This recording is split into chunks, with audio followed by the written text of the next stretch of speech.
What a great question. So where does a narcissist come from? Basically, the way that a narcissist forms, you can call it trauma, but I would say it's a very specific thing. A narcissist forms from conditional love. See, when we unconditionally love someone, we teach that person that there is something within you that is good, that is independent of how you act, how you look, how you behave. When you are not unconditionally loved, and when you are conditionally loved really, really, really hard, or not so much the love, but when the conditions are huge, when your whole life is about conditional responses, then what happens is someone becomes very attuned to things outside of them. They become focused on the outside, focused on the outside, focused on the outside. And that leads to narcissism. But the other thing is, if you grow up with a narcissistic parent, they're narcissistic, right? So the way they feel about themselves depends on how you behave. And then in turn, I don't know if this kind of makes sense. I'm going to try to draw this. They'll do something that then makes you do something, behave in a certain way, which then makes them feel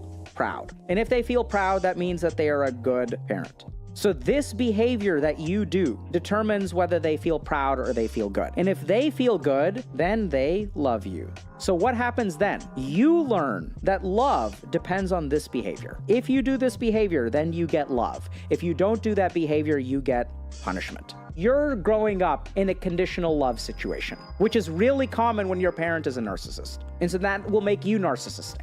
If you want to go to bed on time, it's not even about bedtime. It's about daytime. You have to understand, okay, what is the part of my brain that allows me to sleep or keeps me from sleeping? Because you want to sleep, but something in your brain is not letting you sleep. There are a couple of important inputs that we need to understand. Number one, any kind of work that we need to do, if your brain is not satisfied with what you've done today, it will keep you awake. So this first 4 hours of the day, you need to be as productive as possible. Next thing, any amount of pent-up emotions or stress will activate your mind and has been artificially suppressed. So you want to spend 1 hour just with unstructured mental activity. Next thing is there are certain dietary things that we can do. Be careful about super high-fat diets and have a decent amount of healthy carbohydrate before you go to bed. It's fine. I'm not talking about dessert. I'm talking about dinner. Complex carbohydrates will also leak glucose into your system, and glucose will actually suppress orexin and help you fall asleep. So you want to have maybe a really solid meal 2 hours before bed. And then no devices, folks. Hate to say it, but that's how it is. And this is how people who don't have trouble sleeping sleep. What would you diagnose Voldemort with? Antisocial personality disorder. What would you diagnose Cedric Diggory with? Normal, healthy development, secure attachment, does pretty well. Cedric's dad may have some degree of trophy, golden child, narcissism extended to his son. What about Hermione? Normal. She's not OCD? No. What about Fred and George? Also normal variants. Maybe, if anything, I don't think they have this, but oppositional defiant disorder is probably a streak that they have, but I don't think that it really qualifies. They just break rules, and it's really normal variation. Okay, what about Bellatrix? Let me think. So I don't know if there's a discrete diagnosis for this, but basically she exhibits behavior consistent with people who are deep into cults. So she's certainly somewhat sociopathic, so some degree of antisocial personality disorder, but she has obsessional worship, cult-like perspectives towards Voldemort. It's not clear that she actually has a history of trauma or substance use. I think people would be tempted to diagnose with her with something like BPD, but I think that's kind of an unfair characterization. So I think she's just obsessional. If anything, the best way, so she's interesting because I think she has a lot of features of illness, but doesn't fit diagnostic criteria for anything except for ASPD, antisocial personality disorder. So she has low level of distress tolerance, high impulsivity. Alrighty, chat. Oh, it's dark. Let's get started. Welcome to another HealthyGamerGG stream. My name is Dr. Olive Kanoja. Just a reminder that everything we discuss on stream today is intended to be taken for educational and entertainment purposes only. Nothing is intended to be taken as medical advice. So if y'all have a medical concern or question, please see a licensed professional. Sorry, guys. We had started lagging, so we had to restart everything. So I apologize for that. But we've got a hype stream today. For realsies. No, I don't want that. Okay.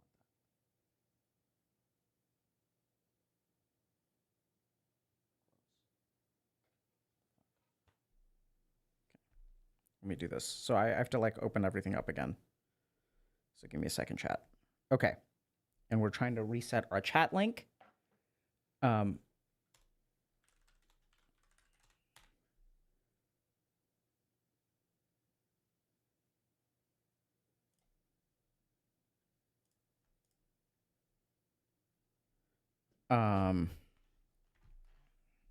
okay. Let me just make sure this is all set up. Okay. I'm going to just open chat real quick, and then we'll be good to go. I just want to make sure that I'm streaming.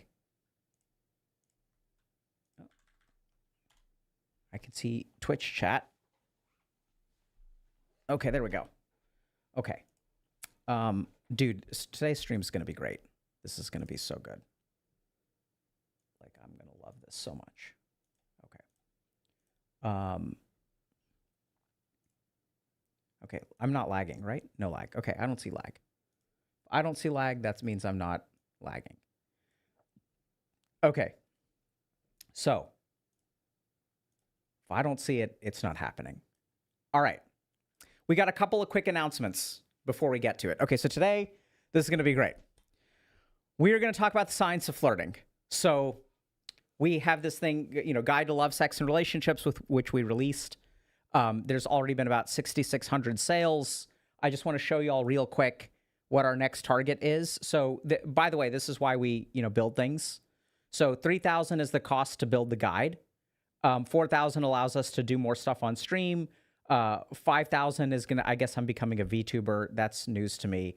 6,000, we want to start publishing in academic journals. So we've been, that's been funded. We're building a research infrastructure, and I guess I'm doing a workout stream.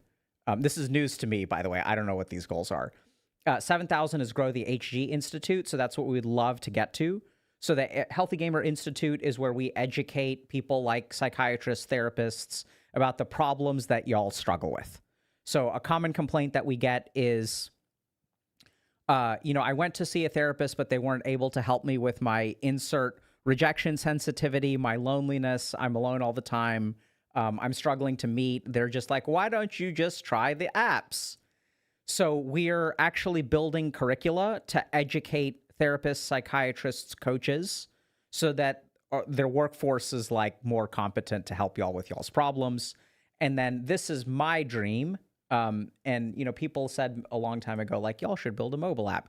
We didn't have a good reason to, TBH. I didn't see a good reason to, but now we actually have some functionality, which you guys, is already in the guide, by the way. So there's some cool stuff that we finally, I won't get into it now, but I think we've figured out how to help y'all in a more profound way.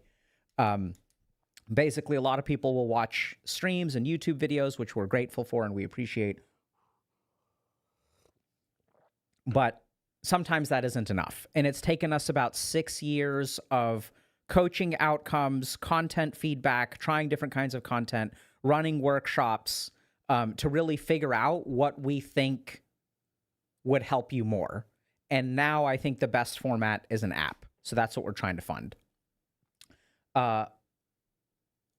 Another thing, so before we get into the lecture,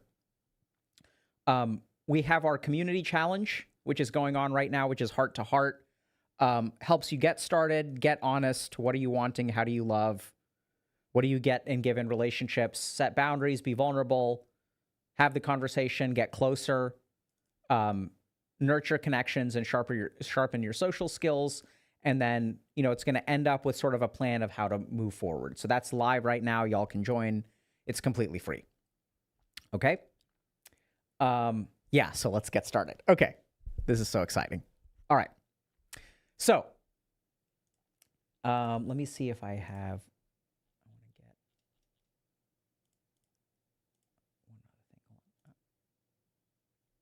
Hold on. Let me see if I can find... YouTube chat was busted. Oh, this is so good. Okay. Oh, this is terrible. Looks like it's TikTok. Okay. All right. So I'm going to tap into YouTube chat in a minute, but okay.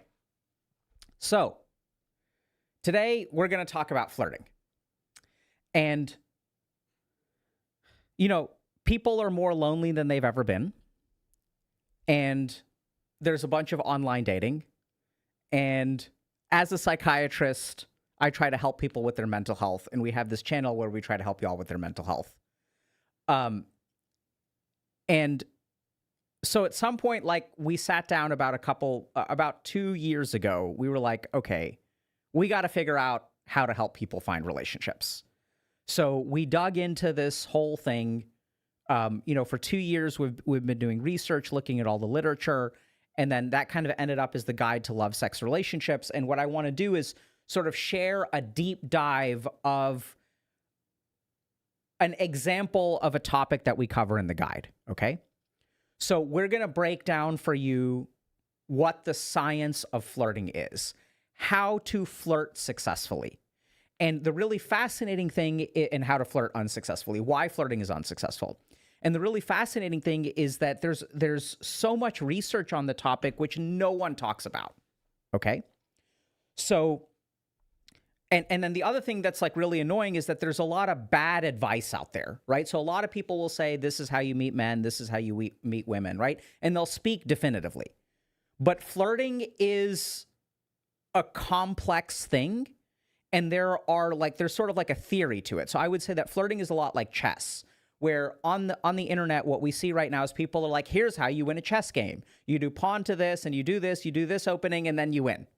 Okay? And then other people will say, here's how you win a chess game. You do this to this to this, and then this is how you win. And then other people are like, okay, this is what I'm supposed to do, right? So they go play chess games, and then they do these openings, and then they get crushed, and they're like, this doesn't work. And then, this is what's really scary, some people will go do those chess openings, and it does work. And they're like, here's what worked for me. And then what we get to is the advice that, okay, so the reason it works, right, because this is a big part of the advice, is people say, okay, you have to get rejected by 100 women. You got to try this pickup line. You just got to keep trying it on people until it works. That's like playing 100 games of chess with your static opening, and then eventually you'll win, right? Like you'll find some noob who doesn't know this like 5-move checkmate or whatever, and your opening will work. Today, what we're going to teach you is the theory behind flirting. It's kind of like chess theory, right? What are the fundamentals of like pawn structure and mobilizing your rooks? What are the things that, according to tons of scientific research, work and don't work? Why is it, we're also going to understand, why is it that flirting is so hard, right? It's fascinating. Why is it that flirting is inconsistent, right? Because people will say, do this and don't do this. Turns out there are 5 styles of flirting that human beings kind of map into. And so if you are not using the effective style, then the person that you're flirting with, it won't go well. Okay, so there's a lot of stuff here, a lot of variability, but we're going to break it down into like a framework that y'all can understand, okay? So the first thing, we're going to take a look at a Twitter post, okay? All right. Hold on, chat. I need chat. Okay. So, I want to unmute this. Okay, let's listen. Tell me why every day I go out looking adorable, tits bouncing, skin glistening, and yet nobody ever hits on me or approaches me. Ever! Oh my god, like please. I'll take a fucking construction worker cat call at this point. Please. Okay. So first thing.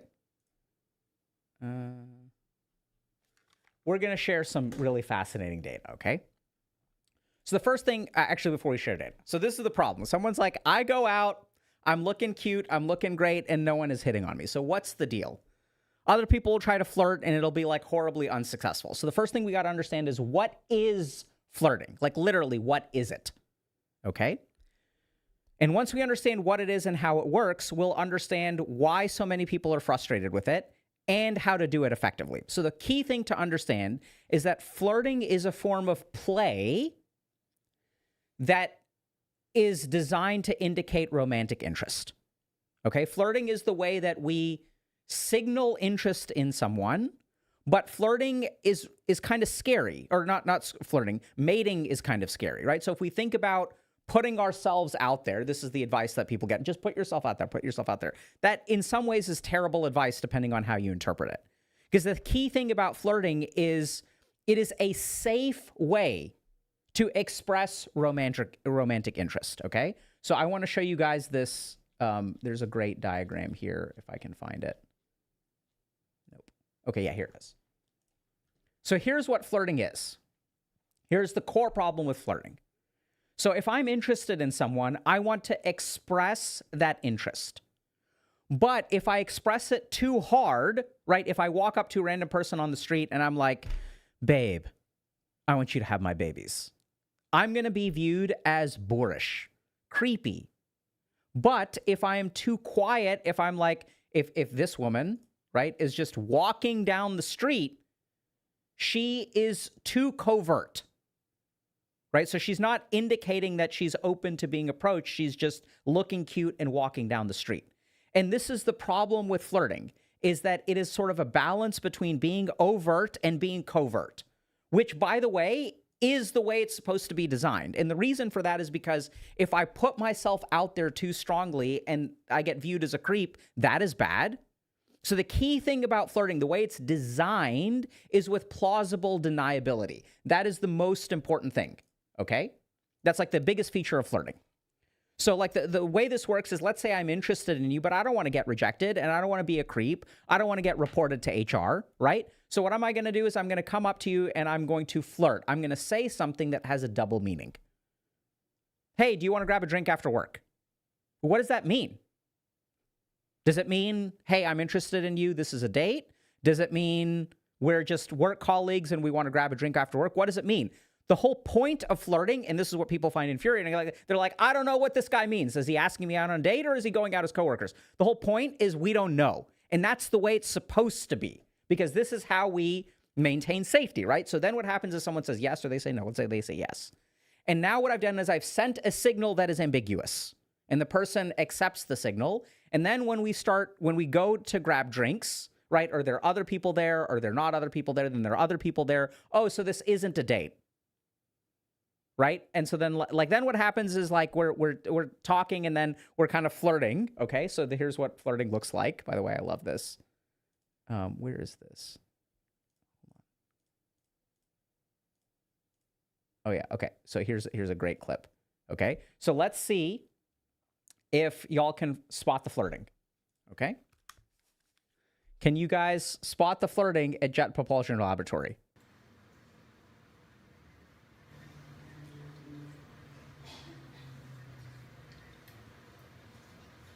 Can you guys spot it? You see it?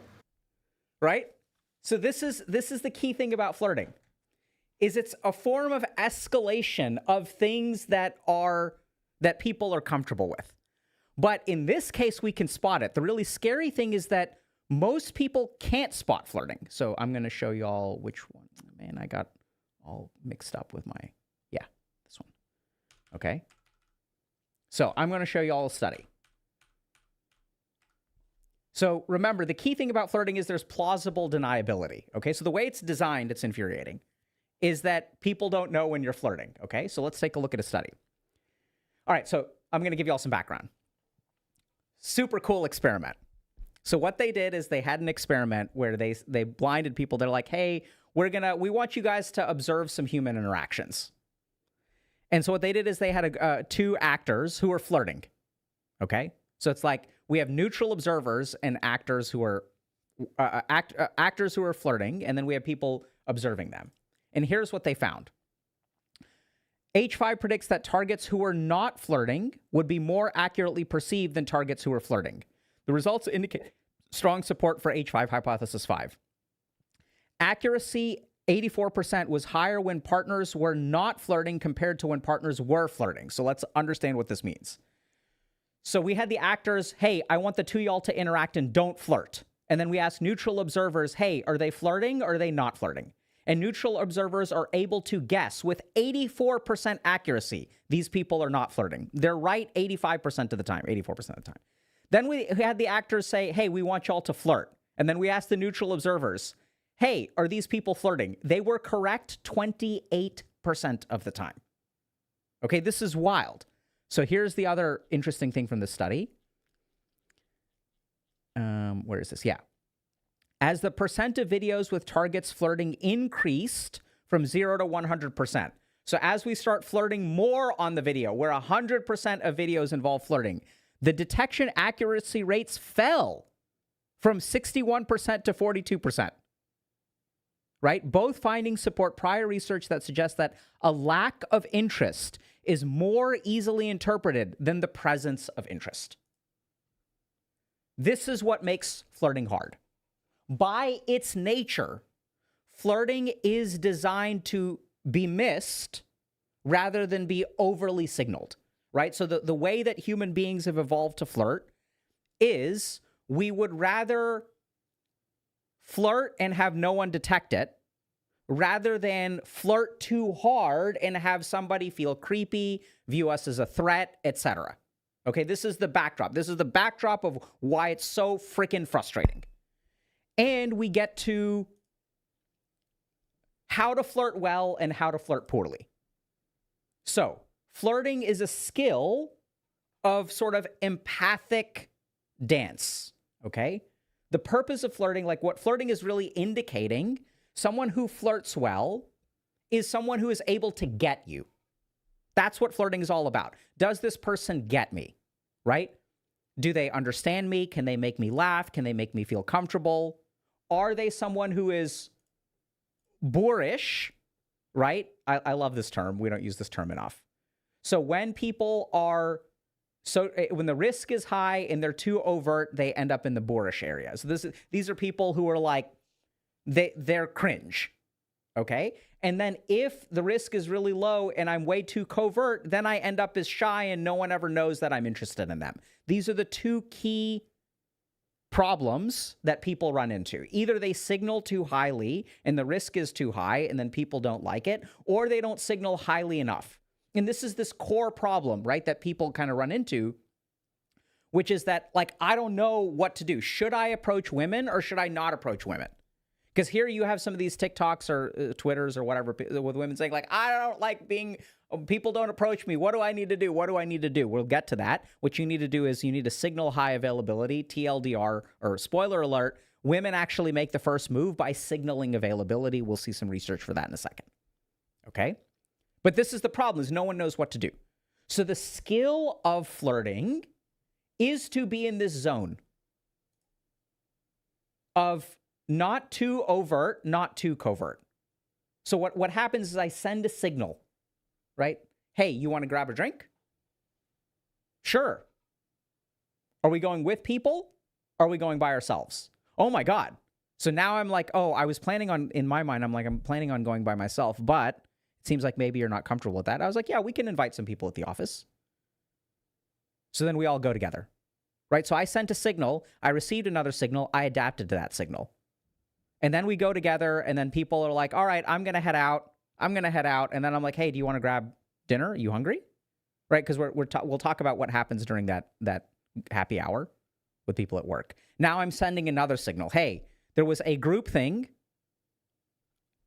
that I wasn't sure if you were safe about. Now I'm making it super clear. Everybody else is leaving. Do you want to grab food? Is it romantic, or are we still going as friends? That's unclear, but I'm escalating. So this is what flirting is. It is a series of escalations. And then maybe we go to dinner, and then there's a little bit of touching. There's a little bit of, like, arm on the shoulder. We'll get to that at the end of the lecture. We'll talk about the specifics of how to flirt. Okay? And then there is innuendo. So this is another key thing about flirting. Flirting is all about innuendo. It is about maintaining this balance between covertness and overtness. Right? So my Uber driver is hot, and I'm flirting so hard by typing some nonsense aggressively in my phone so that he knows I'm a powerful businessman. Hilarious. Okay? So, not this paper. Not this paper. Not this paper. Hold on. Nope. I'm looking for a paper. Is it this one? Nope. Hold on. I need to find a paper. Wait, what am I talking about? I had this all organized and then I had to restart my freaking PC. Overt versus cohort. Oh, yeah. It's this paper. Okay. So I'm going to show you all an example. There's a really good example of what covert versus overt looks like, okay, out of the context of flirting. So the question is, how do we, this is why I couldn't find it because it's in the same paper. No. How do we stay in this zone? So this is what y'all are going to ask, right? What's an example? How do we stay here where we're not too overt or we're not too covert? Let's take a look. They offer the example of a motorist stopped for speeding. In a world without Grecian indirect speech, the driver would face a certain cost, and the choice of to either accept or that cost or gamble on the chance that the officer is dishonest and offer a bribe. Hey, if you let me go without a ticket, let's say I get stopped for speeding. If you let me go without a ticket, I'll pay you $50. That is overt. It is high risk. The cop could take the $50, or they could be like, I'm arresting you or I'm adding a charge for bribery. You guys see this is high risk. So instead, in a Grecian world with indirect speech, the driver can change the costs and payoffs of this matrix by asking, is there some way that we can settle this here, officer? Okay. So in the case of bribery, hey, is this a fine that I can pay right here? Can I just pay you? Am I offering a bribe? Or am I just offering to pay for the fine? I'm offering to pay my fine. There's plausible deniability. And then the cop says, yeah, you can pay it right here. Great. What's the best way to pay it? Can I give you cash? Right? And then the officer says, yeah, cash works great. Then I'm like, okay, officer, is there anything else that I need to do? Officer's like, nope, taken care of. And now what happens is if someone stops me down the road and they're like, hey, did you bribe this guy? I was like, no, I paid my fine. And then if somebody asks the officer, they're like, hey, did you give this guy a ticket? The officer is like, yeah, I gave him a ticket. The officer could have taken the cash and paid the fine at the courthouse. We have no idea. Right? This is what flirting is. It's indirect speech. Okay? And we'll teach you guys how to navigate that indirect speech. But the first thing to understand is, by design, it is designed to be missed.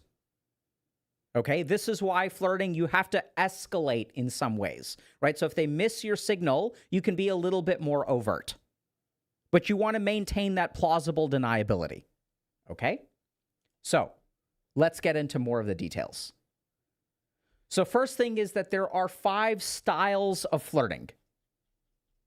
Okay? Not everyone flirts the same. Now, we're going to talk about men and women. We have to offer a disclaimer. So we're going to talk about men and women because research suggests that men do this successfully and women do this successfully. But let's remember that anytime we talk about men and women in research, we are talking about bell curves, okay? So here's men. And then here's women. And let's remember that there are some women who are higher in a particular thing than some men. Okay? So even though the bell curves are different, this group of women is more X than this group of men. Okay? So we'll talk about what this means in a second. So if you guys are wondering, okay, how do I flirt? Why is flirting not working? And what we'll see is that there's literally different kinds of flirting. There are 5. So if you look at the research, there are 5 different flirting styles that have been categorized, okay? The verbal and nonverbal correlates and 5 flirting styles. Let me see if this is the right paper. This is not right. I want this paper. Yeah. Okay. So let's start with this. The traditional flirting style measures the degree to which individuals behave within the ascribed limits of traditional gender roles during courtship. Individuals who score high in this style should behaviorally adhere to gender-specific roles, a man being the aggressor in courtship initiation and the woman being comparatively passive. So if you guys are like wondering about why everyone on social media is arguing about they're the feminists over here and the trad wives over there and no one can get along. So let's take a look. Okay, can we like really talk about for like 1 minute, like why are men not approaching women in the bars anymore? Like, are you guys really that scared? Because we strictly go to the bars because we literally want to be approached. Like, I'm not there just to like hang out with my friends. Like, yes, I want to see my friends, but like I am also there because I want to talk to people. I feel like the whole like, oh, I've been rejected once and like now I'm terrified. Yeah, is that's crazy. That's what they all effing say, and I'm like, Okay, I'm we're like, going to talk fine, about then you're never rejection. gonna, like, meet your wife. No, right? Okay, so this is an example of like these people have the perception, right? And this is where, hey, we go to bars, we want to be approached. And other one will say, when I go to a bar, women don't want to be approached in public places. So, number one, stop treating all women or men the same. We're not all the same. And if you look at the data, there are 5 categories of flirting styles that people prefer. And this is what makes flirting so hard is we don't know which style somebody is. Okay? So the first is traditional flirting style. Man approaches, man is the aggressor. Then there's a physical flirting style. This is based on the prevalence of sexual communication, courtship initiation. In some, the communication of romantic interest is highly related to the degree to which people employ a physical communication style. So what is a physical communication style? Okay? It is very physical. That doesn't mean that you're necessarily touching the other person. You lean forward. You smile a lot. Using your hands in conversation is indicative of this. Sometimes it can include physical touch. There's a lot of stuff going on with body language and posture. Let me see if I can find, yeah. Where's the behaviors? This is this paper. Okay. I'm going to show you all something cool. Yes. Okay. So, let's look at,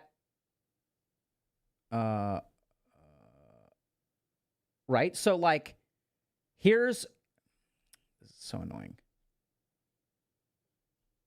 Right? So, affirmation, compliments, expressive, gazing, palming. Palming is like using your palms, okay? What you do with your lips, whether you shrug, whether you're teasing, whether you're leaning towards someone, whether you're crossing your legs, whether you shake your head in a conversation, what's your pitch, okay? And so these are all the things that people look at, and then they analyzed all of these behaviors in different flirting styles. And what they found is that some flirting styles, some people do a lot of this, and some people don't do a lot of this.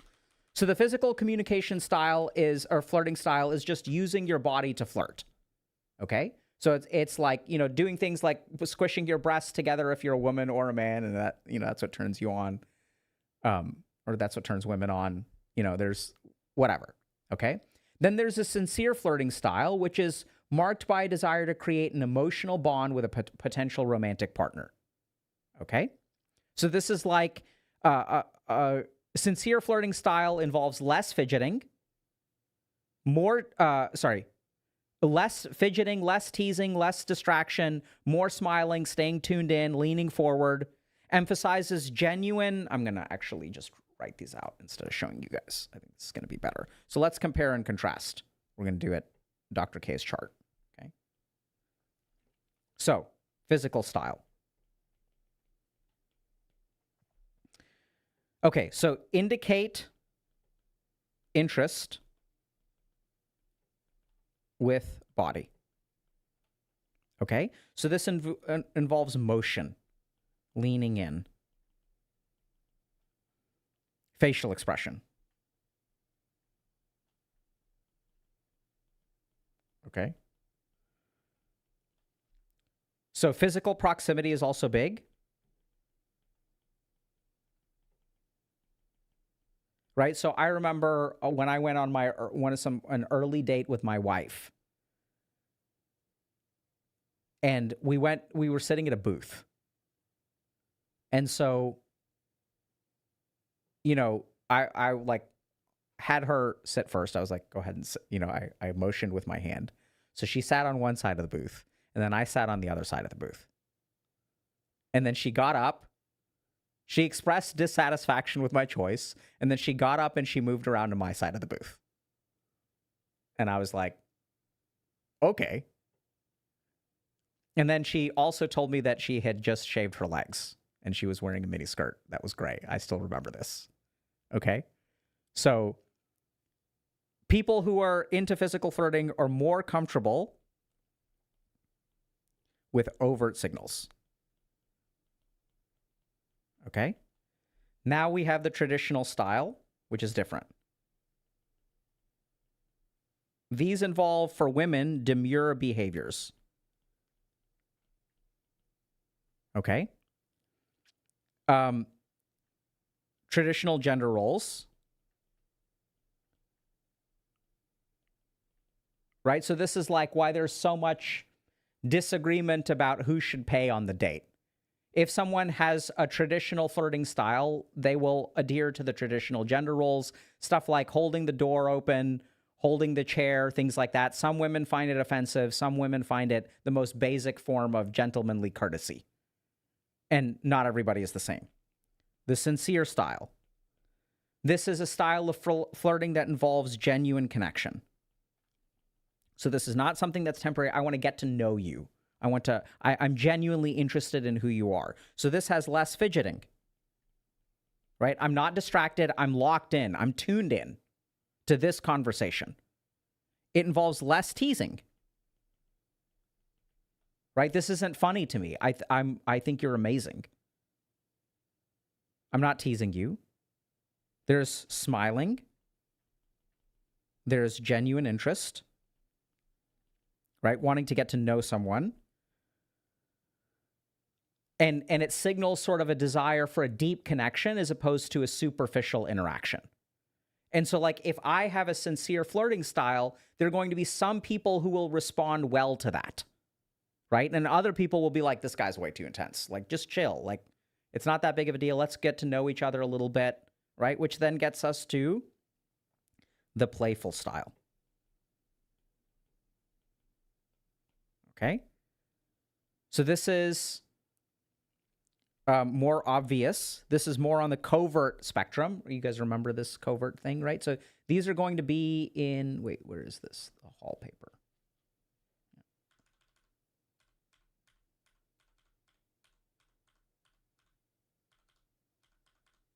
Nope, it's this one.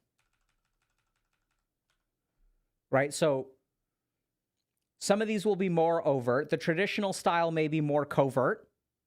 Right, so if I'm a traditional flirting style person, and as a man, I hold a door open for a woman, am I flirting with that woman?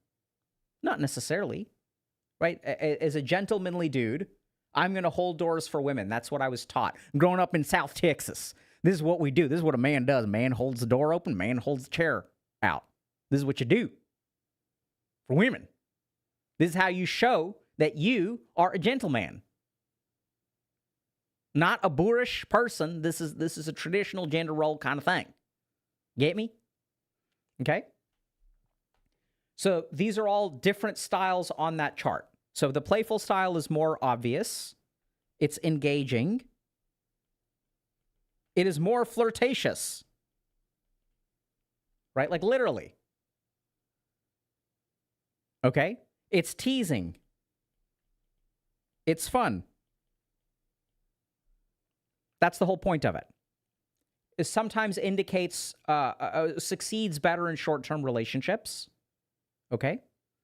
But it's a playful style. It's really different. Like, so there's a lot of people, you know, I'll see posts of people saying, I hate small talk. I want to form genuine connections with people. And other people like, bro, you're way too intense. Like, let's just chill out, bro. Just chill out. Right? So people have different preferences for what they want. And then we finally have the polite style.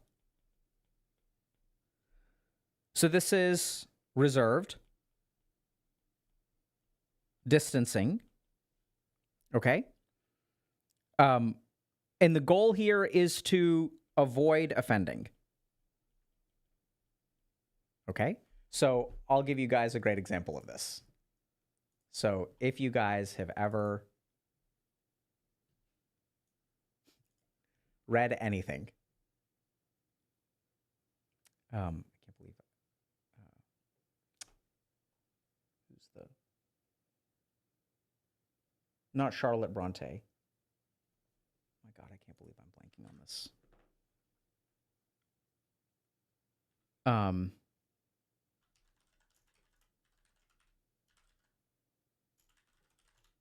Dude, who's the... Jane Austen. It's like, I can't believe it. I love Jane Austen. Okay. So Jane Austen is a great example of the polite flirting style, where like the Jane Austen style of flirting is I walk into your house and I say, on some order of business. And the way that I flirt is by looking away. And the way that you respond to that flirtation is also by looking away. And the way that we're flirting is we're both sitting in the same room and we're waiting for somebody else to show up. And then it's like, you know, and then somebody else shows up and then we talk and then I say goodbye. And then I ride a horse a lot, I guess, because I need to get some energy out. And then you are vexed, right? You're vexed for some amount of time. And then we see each other at a ball. And then we once again get together to not speak. And then, you know, someone comments about how there are so many beautiful women there. And then I say, yes, indeed, there are many beautiful women. And I take a sip of my drink. And then you're there. You can hear me. I take a sip of my drink and then I don't look at you. And then you are offended. And then you leave in a huff. And then I feel bad. And then I follow after you. And then I say, what's wrong? Have I offended you? And then you say, you have vexed me so. Of course you've offended me. And then I say, well, I didn't mean to offend. And then you say, you shouldn't be here. This is inappropriate. And I say, yes, I shouldn't be here. This is inappropriate. I must leave. She's like, so then you leave. And then I say, I'm leaving. But then we both look at each other very intensely. And then someone walks in and then considers it inappropriate that the two of us are by ourselves. And now I've ruined your chastity. Okay?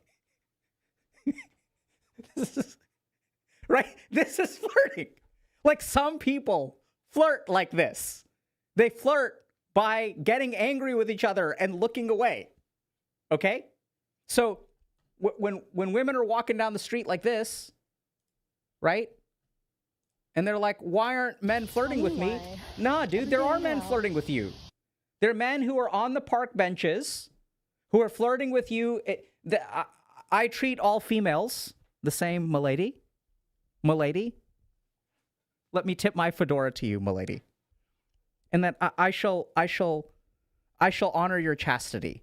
And I shan't degrade you by coming upon you and marring you with the presence of my fedora.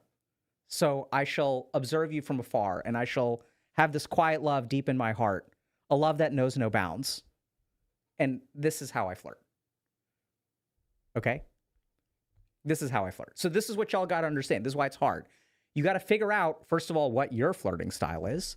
And secondly, you have to figure out what their flirting style is. And this is what the huge thing about flirting is. So remember, flirting is like the primary way that we test the waters for someone's potential as a partner.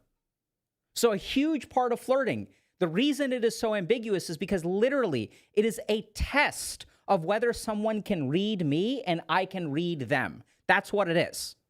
Because in a relationship, see, this whole like talk about your feelings thing. Oh my God, you should talk about your feelings in a relationship. Oh my God, he's so articulate. She talks about her feelings so much. It's so annoying. Oh my God. This whole talking about our feelings thing is like the last 50 years, if even, probably 20 years, 30 years. For like 10,000 years before that, human beings who were mating were not talking about their feelings. We were feeling each other out instead. And this is what's really important is, how do I know that you will get me? Right? I know that you will get me or won't get me based on our capacity to flirt. Are you able to respect my boundaries? Right? This is really important. So when I ask you, hey, are we going with people? You catch that signal. And then you indicate safety. And you're like, we can invite other people. And that language is so precise, right? This is like bribing a cop. We can. Does that indicate that I was planning on it? right? There's so much subtlety in flirting. So this is not a situation of, pawn to rook's knight, whatever the fuck. I don't play chess, so I don't really know. It's not like you do this. And this is why, like, pickup lines are so bad. Pickup lines are terrible. Because you have this idea that there is a line that will flip a switch in somebody's head and make them like you. The concept of pickup line is flawed. And this is why, so this is what's really interesting. If you look at like all this kind of red pill pickup artist perspective, right? They'll say use pickup lines. And what they're doing is they have a chess opening. And then what they advise people is like, you have to try this on 100 women. Just approach random people at bars and keep doing it. And then you'll learn. It's not that you'll learn. I mean, you'll learn certain things, and we'll get to that in a second. But the main thing is you're just trying this out randomly on lots of people. So the really interesting thing is, I'm not saying that you can never use a pickup line, but what's important about a pickup line is not the line itself, it is the way that you deliver it. Right? It's like when you offer a cheesy pickup line and they cringe, how do you respond to that? Are you able to read them? Right? Or when you offer a cheesy pickup line and they laugh, but they say it's a cheesy pickup line. That's when you say, I have so many more cheesy things to say. And then you smile confidently. Do you want to hear the next one? They're like, no, I think I'm okay. All right. Right? So you signal to people. And then they're like, okay, yeah, give me the other one. And then you offer the second one. And then this person and their friends laugh. And they're like, okay, how many more you got? They say, I've got a third one. It's really good. And they say, okay, I'm just making this shit up, okay? They're like, okay, what's the third one? I'm like, this one I can't say out loud. I have to whisper it into your ear. And then, it's like, bam, like now what? Right? So now I'm escalating the intimacy. And then she says, no, thank you. And then I turn to one of her friends and I'm like, do you want to hear it? And then the friend, because they're not part of the interaction, right? Or they're like sort of a passive observer of the interaction. Then what we do is we whisper it into the friend's ear. Friend starts laughing. And then I'm like, sorry, I can only use it once. And then you leave the other person hanging. Right? This is how flirting works. It's playfulness, some degree of back and forth. Okay? And I don't know, this could fail miserably. I'm pretty good at flirting, though, if you guys can't tell. Maybe I'm not. Who knows? Okay? Right? But it's all about being able to read the other person. And that's why it's not scripted. Right? Flirting is the other person's way of gauging your empathy capacity and making people laugh. So let's get to this for a second. Okay, so we went through the flirting styles. And just to explain to y'all what the flirting styles are, you guys may say, but wait, what's the difference between polite flirting and traditional flirting? And literally what they did is they assessed people's flirting across all of these things. Okay, so pitch, plays with objects, self-touch, teasing, leg cross. And what they found is that basically there are 5 clusters of things. People who are traditional flirts will not tease. People who are playful will tease. People who are sincere will not tease, but they will self-disclose. They'll speak a lot. People who are traditional may tease, but they'll do a lot of leg crossing, for example. So there's like all of these behaviors, and they basically cluster into 5 groups. So if you want to flirt successfully, first thing that you've got to do is understand, okay, what class am I? What am I naturally attuned to? And then you have to be able to adapt some. And this is what's really important. When you are talking to someone, right, a lot of this stuff happens really fast. You have to think like, okay, like what kind of person is this person? Are they someone who's going to want to hold the chair open? Do they want me to hold the door? And there's lots of little stuff, right? So if I hold the door open for someone and they look at me with approval and they kind of sashay by, then I know that that's a positive signal, right? Does that kind of make sense? So like I have to be paying attention empathically to what people are doing. Okay, let's talk about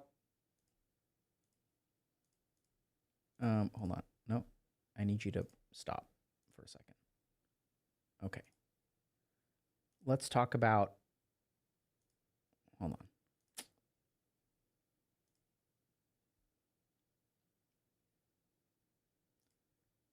I'm missing a paper. Okay. Let's talk about this other part real quick, okay? I can't find this paper right now, but that's okay. So, let's talk about what makes flirting hard. A couple of very important principles, okay? So, Like, oh, I've been rejected once, and like now I'm terrified. Yeah, It's that's crazy. That's what they all effing say, and I'm like, okay, fine. Then you're never gonna like meet your wife. No, right? Like, just try. Like, have like, them being single, have you guys not been rejected by other things in your life, like a job or whatever, like school? and you keep applying. Like, hello. Like, we're not gonna bite. Like, we want to be approached and we want to talk to you. Like, just read the room. You're gonna find the right girls that are either yes, I'll entertain you for the night, or I'll go out on a date with you, or I'll fucking marry you. Like, Literally. at the end of the day, it doesn't fucking matter. It's just like fucking make a move, and who gives a fucking shit? Because you're Like, always you gonna be in the same tonight. spot. I also feel like you guys have to remember, like, all girls, all they want is to be in a relationship or to be married. Like, that's okay. So, these women are talking about rejection. They're like, it's not that big of a deal. Okay? So, there's some really fascinating stuff about flirting, which is that flirting is heavily moderated by rejection sensitivity and self-esteem. Okay? So, if you look at studies on flirting, people who have high self-esteem are far more successful at flirting. So remember, if we go back to our core idea of like what flirting is, if I am too overt, right, I can be perceived as boorish. And remember, the goal of flirting is plausible deniability. I don't want to end up as someone who's been rejected. So what we know from science of flirting is that if you have a high self-esteem, you can afford rejection, right? So these women, I would imagine that they have relatively high self-esteem based on how they're talking about things, because they're like, what's the big deal? Haven't you been rejected by other things in your life? And the answer is yes. And those have been devastating, right? So for some people, rejection is devastating. And for some people, rejection is not devastating. The higher your self-esteem is, the more you can handle rejection. And so oftentimes what I find when I work with people is that, like, you know, there's people who are really concerned about rejection because it hurts so much. So they can't afford to give things a shot. So a lot of people like, just put yourself out there. It'll work great. But the experience of putting yourself out there is fundamentally different depending on what your self-esteem is. This is why it's huge. But like, if we look at the factors that result in a successful relationship, this is what a lot of people don't get, right? So if you have sort of the forever alone crowd, the people who think they're ugly, things like that, and they may be ugly, like there are ugly people out there. But the problem is that they grossly underestimate two things, which is self-esteem and negative bias, okay? So this is more specifically called, negativity bias, okay? So let's talk about this for a second. So if you look at the red pill pickup artist community, they advocate for a lot of things. Okay, so one thing that they advocate for is you just keep asking girls out, right? We sort of objectify women. They're like, just keep asking them out. We don't care if they're comfortable or uncomfortable. I'm not saying all the red pillars are like that, but they're like, you just keep asking people out. So this is a really interesting technique because it's basically exposure and response prevention. You are afraid of rejection. What we're actually going to do is we're going to advocate that you keep getting rejected until you are no longer afraid of rejection.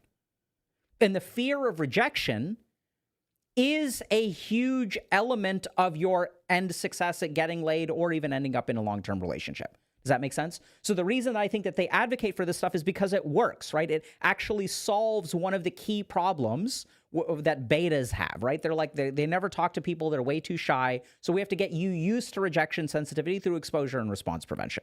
Now, I'm not advocating for that path because I think it inconveniences a lot of people. Oftentimes it is tied together with other kinds of objectifying sort of perspectives, but they're right about the principle, which is that you need some way to handle rejection.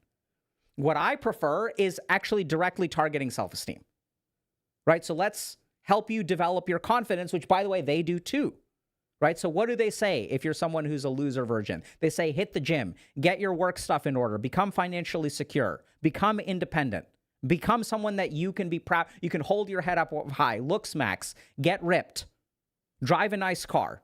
right? So all of these things will boost some degree of self-esteem, right? There's some problems there with, fragile ego and things like that. But generally speaking, there's steps in the right direction. I don't care about the ego stuff from toxic masculinity or manosphere kind of stuff. What I'm saying is just anyone who physically exercises the physiologic changes from regular exercise will boost your self-esteem. Your cortisol levels will even out. You'll be less stressed throughout the day. You'll sleep better at night. When you sleep better at night, when you sleep 9 hours a night because your body is doing anabolism, your brain also gets more REM sleep. The more REM sleep that you get, the more you emotionally process. So physical exercise improves self-esteem without any of the weird egotistical stuff. And then you can be proud of yourself, right? Now, when you look in the mirror, you don't think you're pathetic. You start to look good. You're like, hey, like I look decent. That boosts self-esteem. So they're on to a lot of really good stuff. So working on self-esteem is huge directly. And what a lot of people don't understand is when they talk about mating success as a defined thing, women want this. Women want dudes who are attractive. Women who want dudes who have a big dick. Guys only want women with big tits. Or guys want women who are proportioned in this particular way. Guys want women who have a particular ethnicity. Some of those preferences may exist somewhere. I'm not saying that they don't, but I think the key thing that people miss is what are the other variables in the equation? And self-esteem is a huge modifiable variable. Okay? The other huge modifiable variable, and this is what's so devastating, is negativity bias. So there are some people who glass is half full, okay? Some people see the glass as half full. Some people see the glass as half empty. A good example of negativity bias is like in the Forever Alone community. Okay, if you like read these posts, and we'll get to there's a lot of validity to them. They're not wrong. We'll get to how that happens. But if you look at these, like there's a lot of people who approach dating with a huge negativity bias. And here's why the negativity bias is so damaging. Because remember, in flirting, there are ambiguous signals. Most of the signals are ambiguous. Right? So there's positive signals in flirting. There's negative signals in flirting. Each of those are maybe 15%. 70% of signals are ambiguous.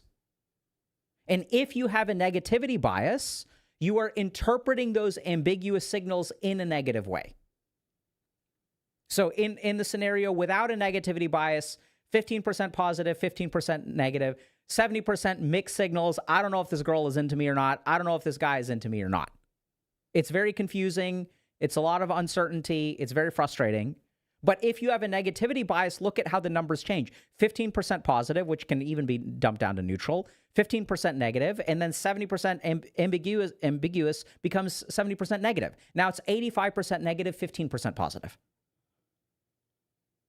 Then when you have this negativity bias and you receive an 85% negative signal from the first person, that reinforces your negativity bias. And then you try again, and then it becomes worse. Now I've tried to date 3 people that are 85% negative, 90% negative, and 95% negative.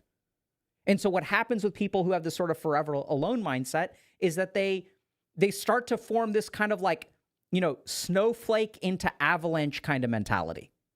And they're not wrong, by the way. This is what's really scary about it. Those are their experiences, right? And so then what happens is their self-esteem starts to go down.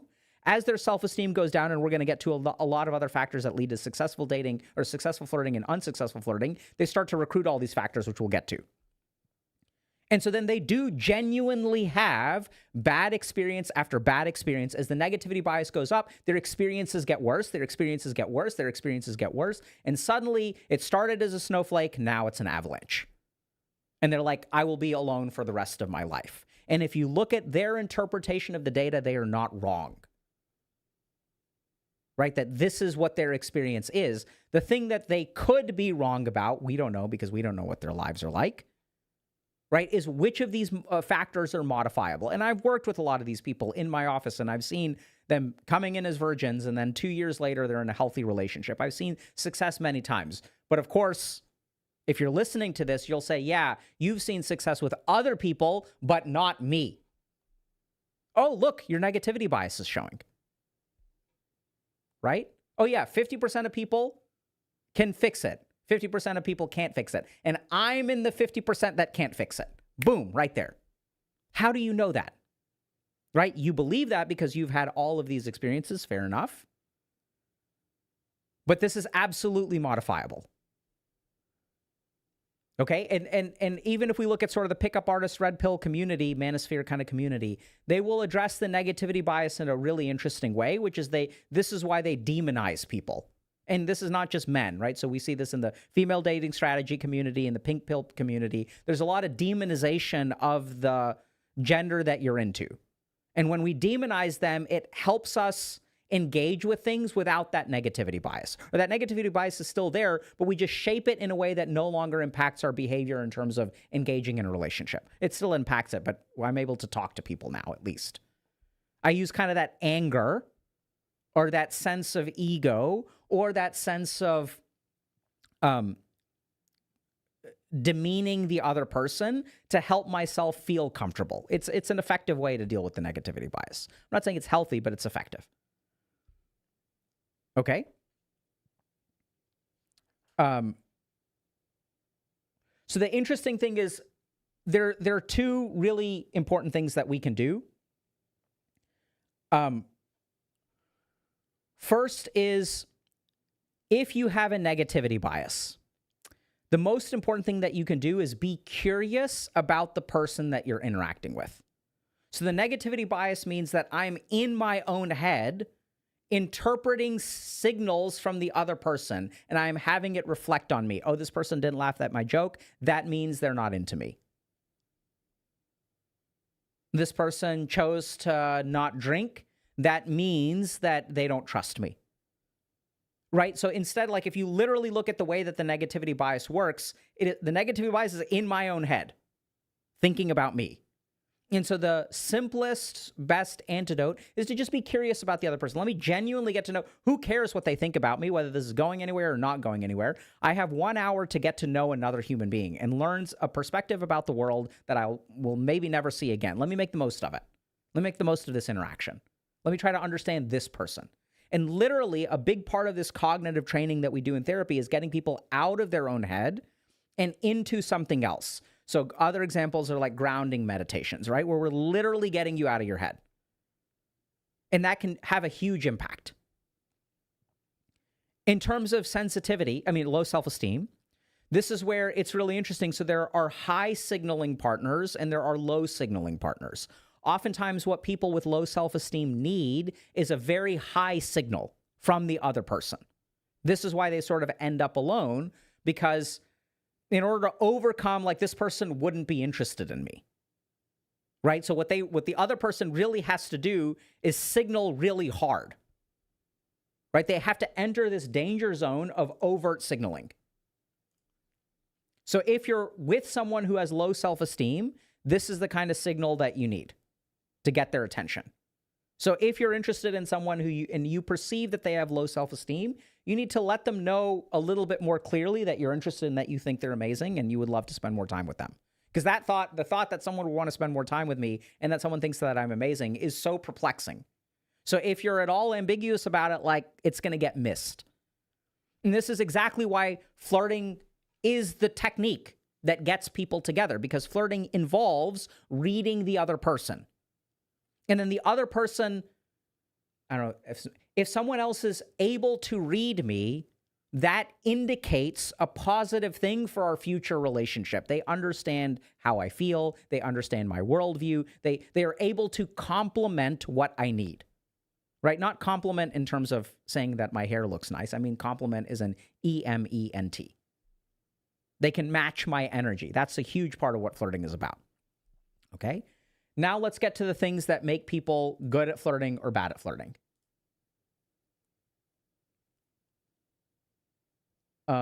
Okay, so first thing that we're going to do is talk about the sequence of flirting. So, nonverbal behavior as courtship signals, the role of control and choice in selecting partners. So we provide evidence based on direct observation of behavior and encounters of opposite sex strangers that women initiate and control the outcome. While female affirmative behavior at this stage modulates the male verbal output in later stages in 4 to 10 minutes. Okay? So this is one of the key things that I think a lot of women are missing. If you look at the average situation, okay? So remember that there's exceptions to this. But the sequence of flirting happens like this. The first thing that actually happens is woman signals availability. And if a woman signals an availability, that's how a dude knows that it's okay to approach. Then the dude approaches. Okay? And it's like, this is literally why we have big wedding rings. And I mean, I'm sure there's more to it. But if you look at like the male wedding band and the female wedding band, one of them is more transmissible than the other. Right? So the wedding band is the simplest way. It's like literally something that we put on that I don't have to say anything. I have to do anything. I have to look at you. If I have a wedding ring on, it signals I am unavailable. If I don't have a wedding ring on, it signals I am available. And if you ask people, right, including women, would you ever wear a ring on your wedding finger or your wedding band? You know, for left hand, fourth finger. Right? They won't wear it unless, I mean, some of them will. But like, that's the signal. That's the fundamental signal, right? And so we literally have baked a society that has, at least in the US, in India, people wear it on the right hand. Right? We've built a society where there is a signal of availability, which is like fucking stamped on. And so you have to signal availability first. That's what the data suggests. Okay? And signaling availability can be overt or covert. You know, it can be smiling at someone. It can be making eye contact at someone, right? And like, I don't know if you guys remember like this thing where it's like, oh, I'm looking at you. Oh.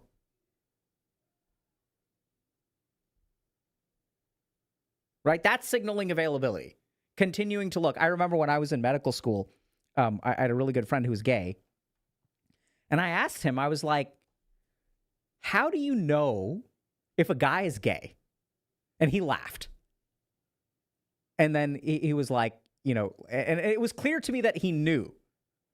Right? And I was like, did you know I was not gay when you first saw me? And he's like, absolutely, man. You're like, no, there's not a single gay bone in your body.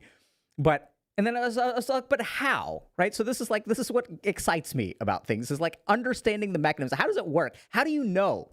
How did you know that I wasn't gay? And he's like, it's about the gay eyes. It's all about the eyes. That's how they can be butch. They can be Texan, wearing cowboy boots, effeminate, not effeminate, don't matter. It's all about the eyes. It's about the gay eyes. That was his answer. Okay. Great human being. Wonderful neurologist. So, you know, a lot of the signaling of availability actually happens in subtle ways. Okay? So it happens, it's not like, so wedding ring is one, but signaling your availability. Right? And so there were many things that, like in my, you know, relationship with my wife now, right? So there were many things that, you know, she would signal pretty overtly, which is probably what I needed. The story that I told you guys about, she moved over to my side of the booth. And because, like, I had low self-esteem, sort of. Right? I was this monk thing, which had helped some, but, like, I had this particular style of flirting which didn't match her style, and then, like, I kind of warmed up to it. Okay?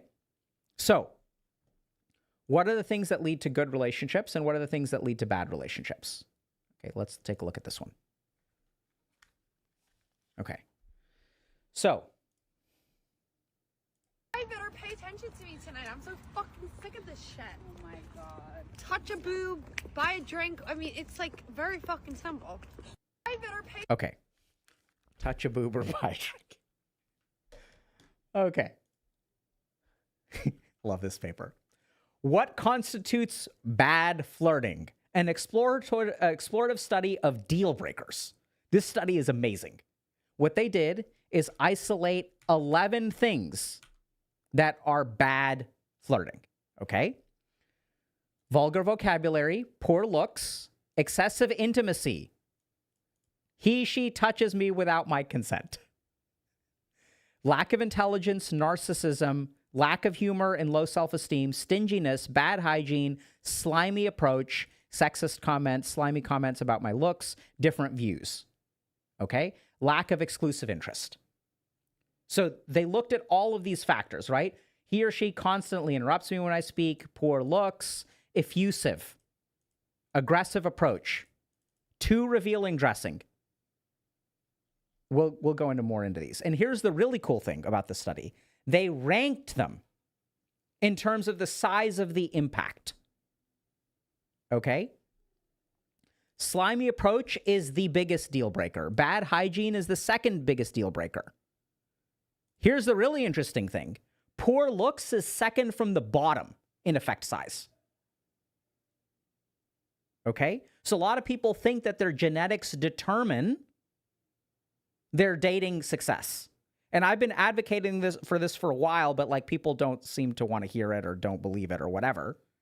But like here is another study that shows that physical attractiveness is not nearly as big of a deal breaker as your approach, your hygiene, your exclusive interest, different views, vulgar vocabulary, lack of intelligence. Right? So let's go over these and understand them. And the cool thing is we'll understand why dating is so hard once we realize these things, okay? So let's talk about a couple of these. Okay. So first thing, the worst thing that you can do is be slimy. Be cringe. Right? So, making inappropriate comments.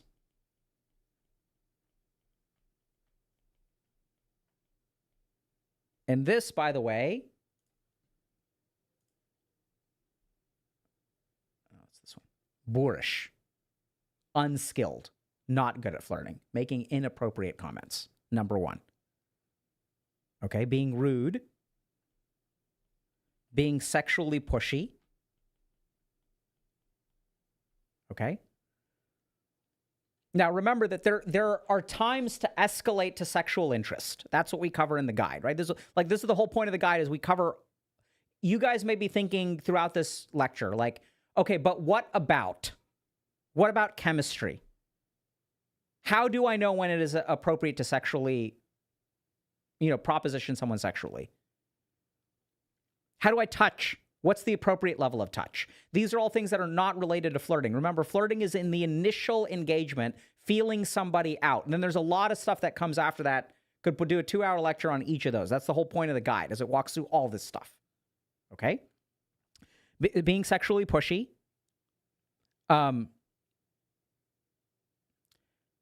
Right? But then some people may so I think this is why this lady is kind of confused. Right? She's like, touch a boob, buy a drink. So this is a good example of the bell curve. Where the majority of women, right, don't want you to touch a boob when you meet them. But there are some women who are okay with you touching a boob. Or maybe actually this belongs over here because more men may be okay with you grabbing their crotch, right? And there are some women that may be okay with forward sexual things. I don't know if this is actually true or not. Maybe the men are over here. Who knows? I don't know. Okay, but this is kind of the point, is that this does work for some people, right? And so if you think about the slimy approach, who does that work for? Here's who it works for. It's people who have a template of forward behavior. So in this video that we did on YouTube about why you shouldn't date people that you're attracted to, it's kind of weird, right? You shouldn't date people that you're attracted to. That's because there are all these things like projection. You're not attracted to a human, you're attracted to your projection onto that human. Projection, projective identification. Repetition compulsion. So all of these are other complicated topics that we cover in the guide, but my point is that the majority of people will say that sliminess is the worst thing that you can do. But there are many people for whom sliminess works, and here are some of the reasons, right? One reason that sliminess can work, for lack of better terms, is daddy issues, if we're talking about for a woman. Or mommy issues, if we're talking about a guy. Okay? Second most important thing, bad hygiene. Okay? Bad breath, bad oral hygiene is huge.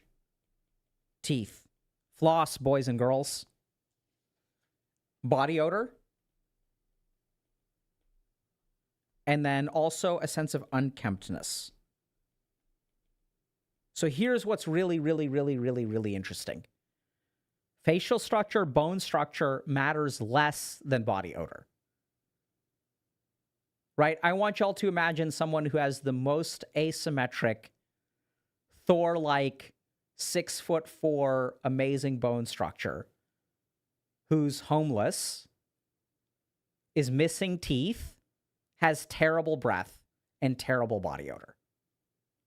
And then I want you to imagine someone who is 5'2", well-groomed, has a nice haircut, clothes that fit, has a white smile with all of the teeth intact. Which person do you think is more unattractive? Like, this is the thing. I'm using extreme examples of both. Right? One who won the genetic lottery, one who lost the genetic lottery. But does winning the genetic lottery and having the shit of hygiene beat out losing the genetic lottery and having great hygiene? The data suggests no. Okay? Data suggests no.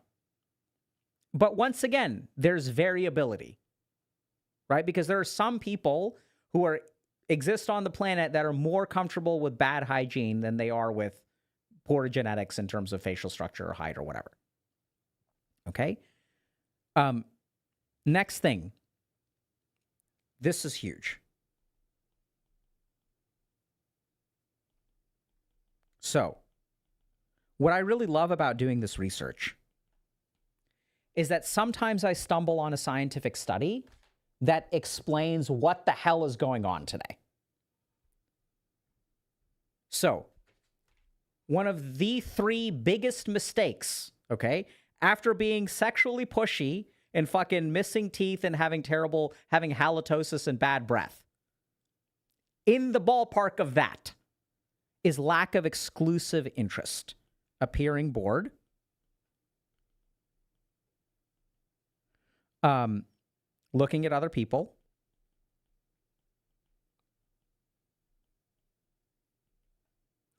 Flirting with other people.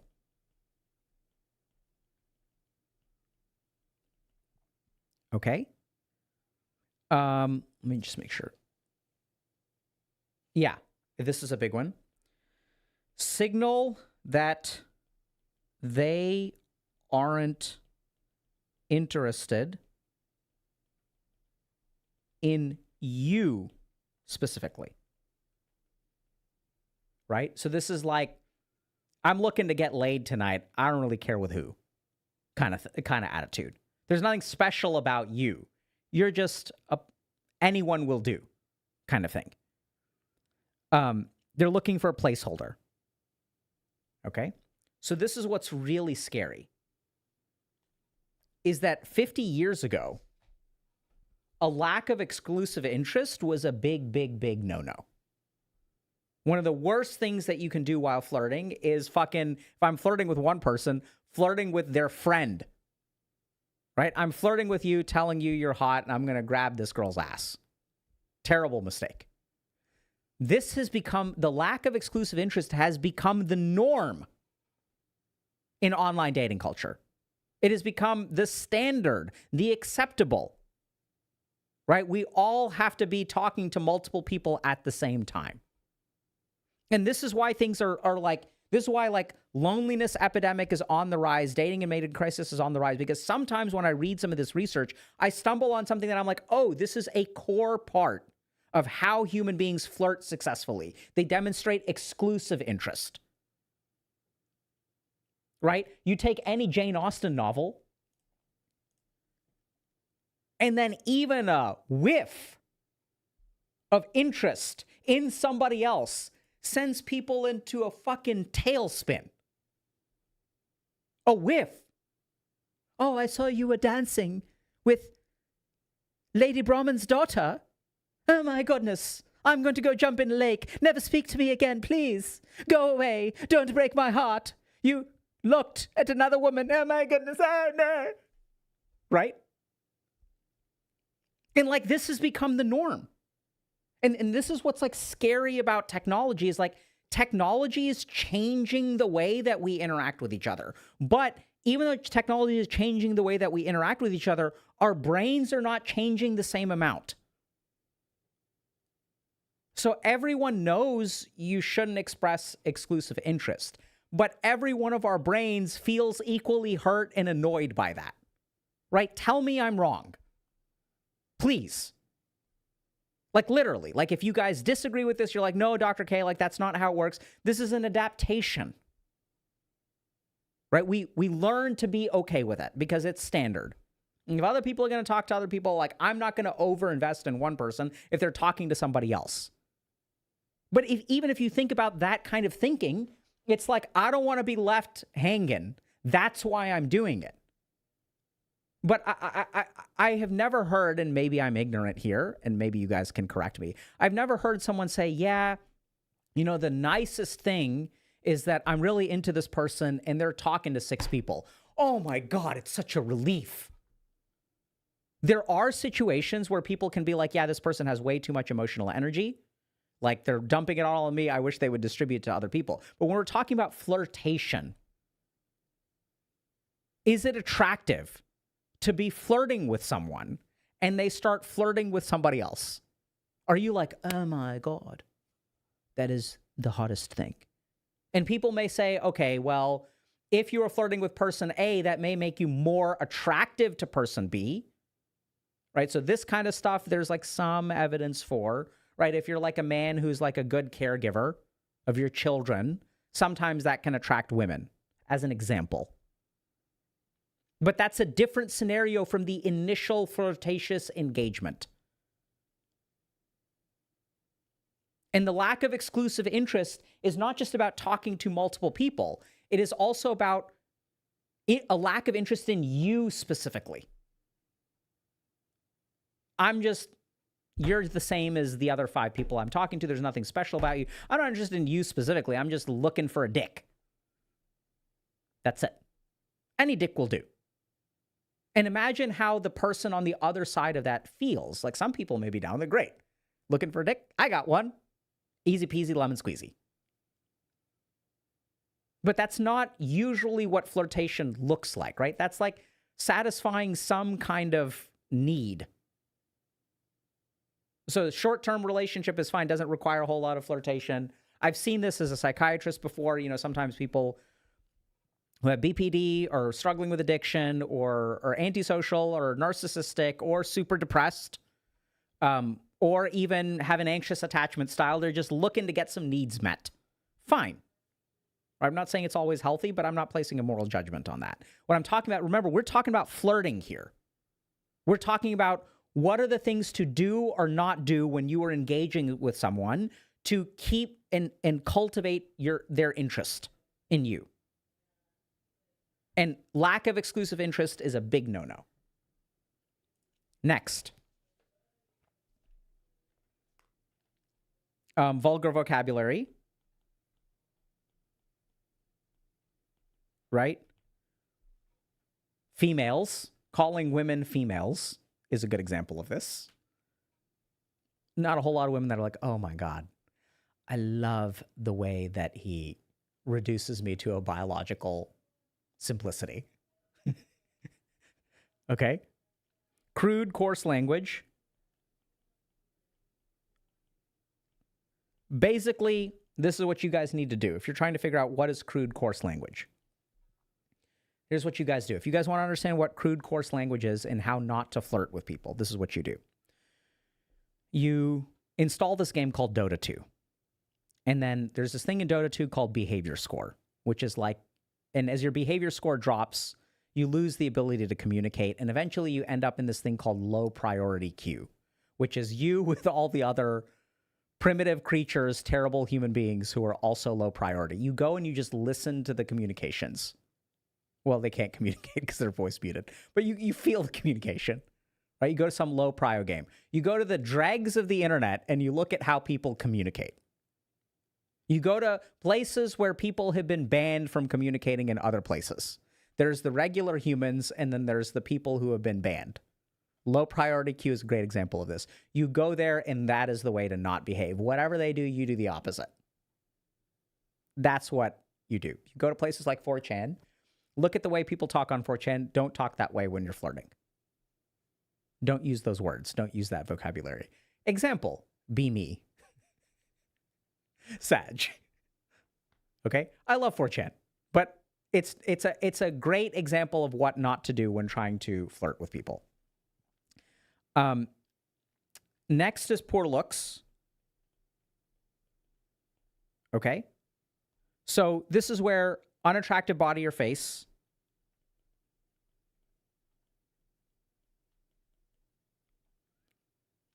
dressed badly, unkempt. And then here's the other thing that's really interesting. How do I say this? Unappealing movement or posture. Okay? So this is where, like, I think the looks maxers are, like, you know, onto something, right? So you can optimize these things. It'll improve your attractiveness. For sure. So some of this stuff is not modifiable. But the really interesting thing is, even when it comes to looks, and this is the whole point behind looks maxing, right? A lot of it is modifiable. Even the way that you walk affects people's response to flirting. Your posture affects people's response to your flirting. Right? Deal breaker is having, like, slovenly posture, being unkempt, you know, stumbling over to say, hey, how you doing? My name's Dr. K. I'm a YouTuber looking to get my wee wet. You wanna hang out? Not very good at flirting. Okay? This is another big one. Excessive intimacy. Okay. Now, what does this mean? I love these terms, by the way, because I think they're actually quite precise. So this can be invading personal space. Right? So if we think about people who are intimate, what do? We share personal space. It's a big part of being intimate. Not even sexual. It's like, let's cuddle. Let's hold hands. I'm going to sit next to you. Okay? And then this is physical or emotional intensity. Too early. Huge. So trauma dumping falls into this, right? When we think about trauma dumping is over here, flirting is over here. They don't overlap. Okay? So this is another big one, lack of intelligence. One of the best indicators of your intelligence is being able to make somebody else laugh. But the really interesting thing is that intelligence is not just IQ, okay? It's low effort conversation. And you guys who have been on the apps probably know what I'm talking about. One of the most annoying, frustrating things on the planet is when someone's like, yeah, no, yeah, no. What kind of stuff do you like to do? Stuff. What are you up to today? Stuff. Yeah. Okay. What kind of food do you like? Good food. What kind of food do you not like? Bad food. And it's like, this is the fucking ruins. There's no flirtation. This thing again. Flirtation, low effort conversation. Okay? So failing to demonstrate mental engagement is the key factor of low intelligence. Failure to demonstrate mental engagement. Right? And if we think about flirting, what is like flirting? Like, what feels good when you flirt? When someone's into you. They're like tuned in, making you laugh, responding to your signals, paying attention, leaning forward, smiling, teasing. Right? All of those styles have involvement. Except for, I suppose, the polite style, which is like a very specific lack of, a very involved uninvolvement. I'm looking everywhere but you. You haven't looked at me all night.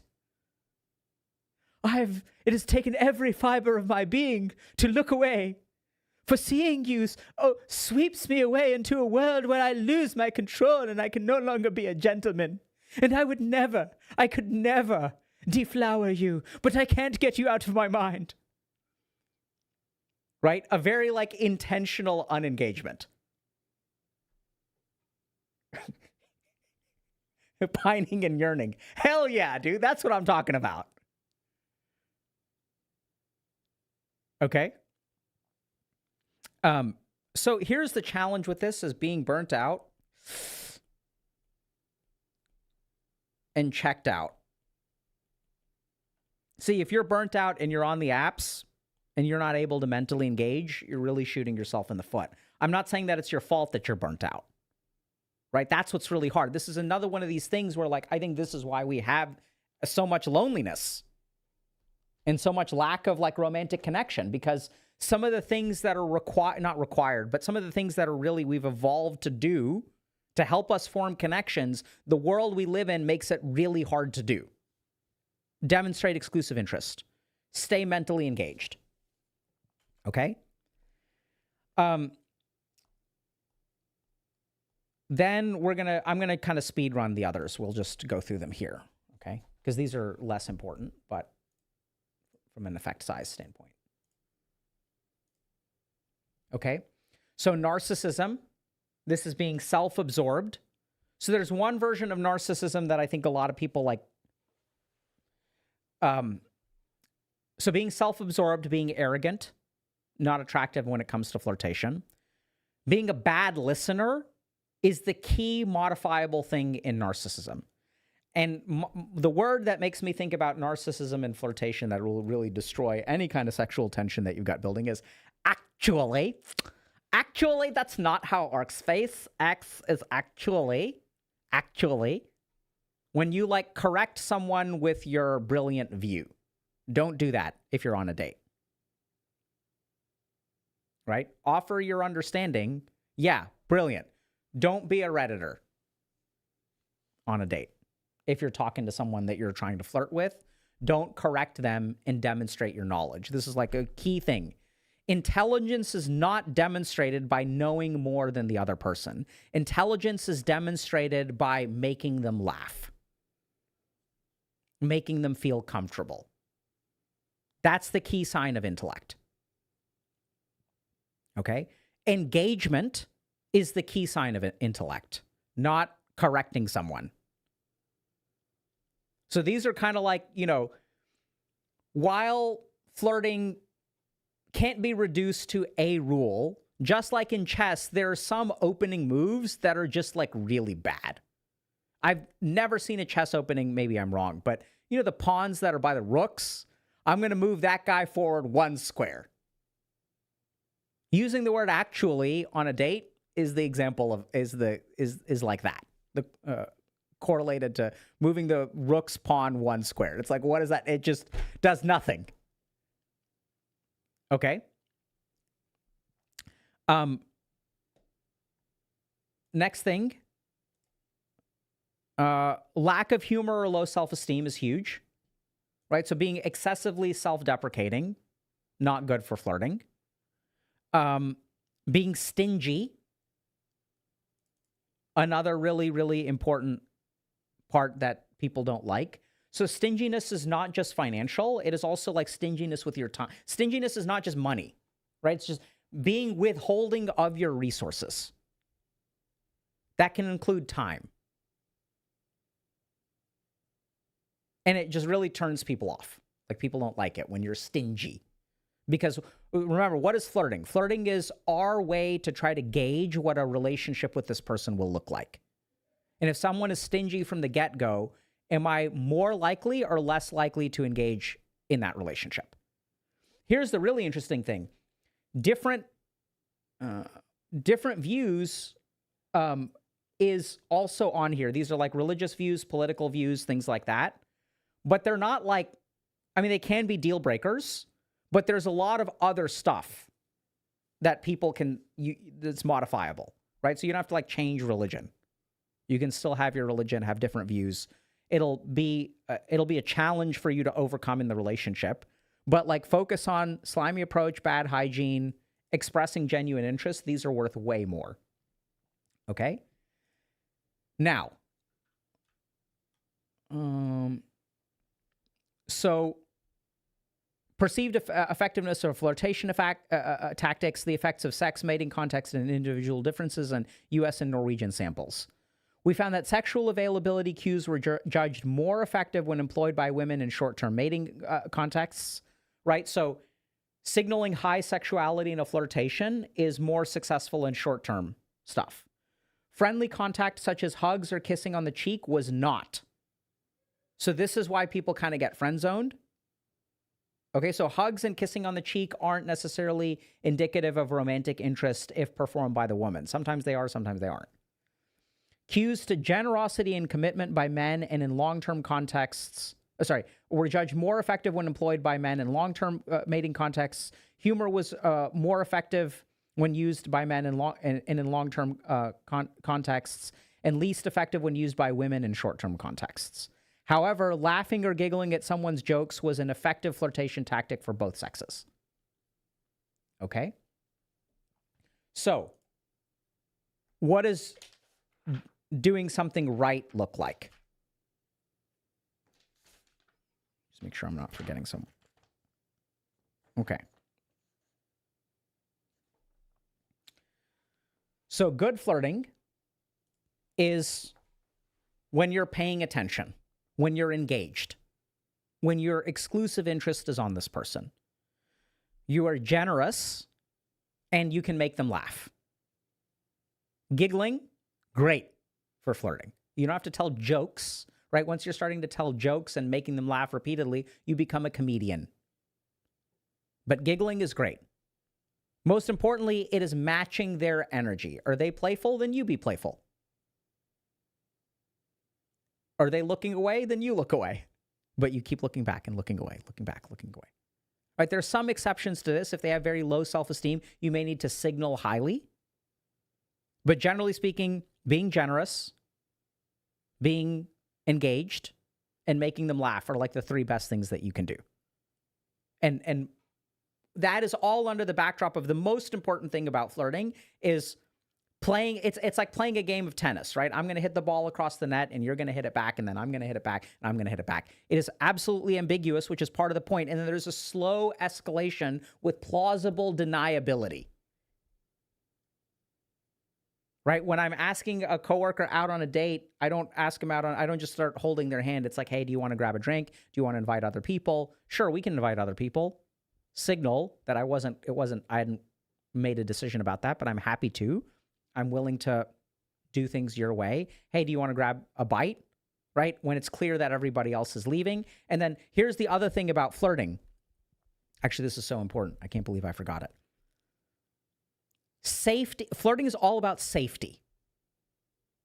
So even if you look at like courtship dances from animals, no one is pinned down anywhere.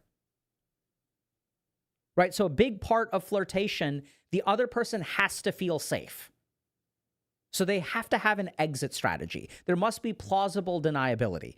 This is why a lot of women don't like being asked out at a place that they are forced to go to, or men for that matter.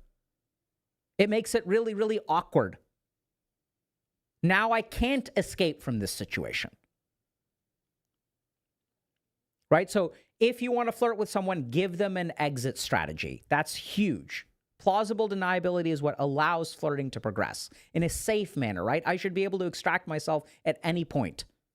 And if we look at the deal breakers of flirting, excessive intimacy, excessive aggressiveness, sliminess, right? I want to show you guys an example of this. I just saw this. Let me see if I can pull this up.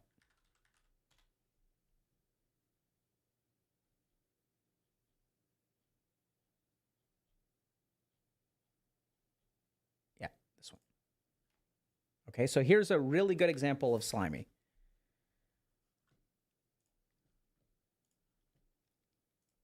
And I want y'all to pay attention to the rounds of back and forth. I just canceled a date with a man like 15 minutes before I was supposed to be on the date. And you can tell me if you think I was wrong for this. So some context, I live on the beach and by my house there's like a boardwalk type of situation. I was walking my dog on the boardwalk, this other guy walking his dog, our dogs say hi to each other. My dog is being a menace as he does. He's jumping all over this guy's dog, but this guy's dog is huge, so it's kind of funny. We end up talking for like, I don't know, 15, 20 minutes. He's like a very good looking guy, very funny, very charismatic. End of this conversation, he asked for my number, I give him my number. That was like 2 days ago. And then yesterday he texted me, asked if I wanted to get a drink tonight. I said, sure. He was like, can you do 5? I'm like, no, I have plans with my friend, but I could do like 6:30. He sent me 2 places. Like we were like chatting a little bit, planning you guys see the escalation. So in the course of planning this date, which is we're going to drinks, I mentioned to him, I'm like, also FYI, like I don't really drink, but like I'm down to get a mocktail or like a little appetizer. And like, not that So I think she's you're obligated signaling to say anything availability. if you don't drink, but I've had guys be so weird if they ask me on a drinks date and then I get a mocktail that it's just like almost not worth it to me to not say anything and have a guy be insane. So I say that, he's like, yeah, no problem, it'll be fun. He texts me like a half hour before a date and he's like, hey, just FYI, I'm running like 10 minutes late. I was walking the dog got like fixated on something and delayed me. Literally no problem. I text him back, I'm like, oh my gosh, been there, all good. See Okay, you soon. so let's just understand, right? So attractive dude, dogs get along, good communicator, right? Gives options, respects her space, lets her know, hey, I'm running late, the dog had a problem, right? So like this is attractive, handsome man who's good at talking, escalating. We're going to chat for a little bit. Can I get your number? We text back and forth. We're setting up a He date. responds, see you soon, excited to get you drunk on a school night. I reply, I'm like, haha, like I said, I don't drink. He says, we'll see about that, with a winky face. Already annoying, but I'm like, let me not jump to conclusions. He's probably just trying to be funny.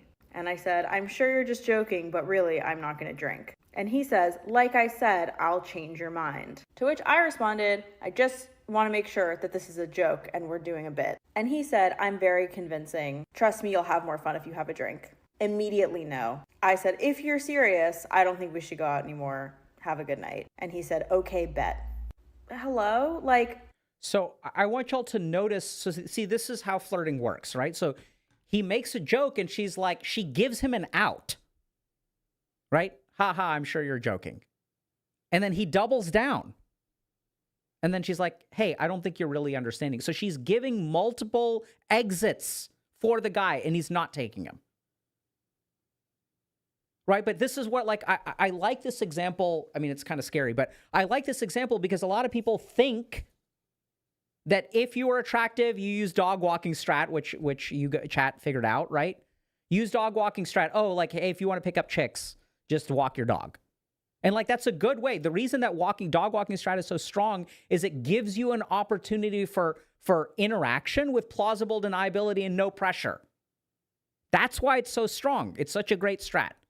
But the moment that this guy crosses over into pushiness, it's a deal breaker. And I was like preparing this lecture, and 3 days ago, this TikTok comes across my feed. Right? And it's like, it's such a great example of a dude who is checking all of the boxes. And then this engages in this deal breaker. And I've seen this time and time and time again. Even when it comes to successful relationships, the people who do this well are the people who end up in relationships.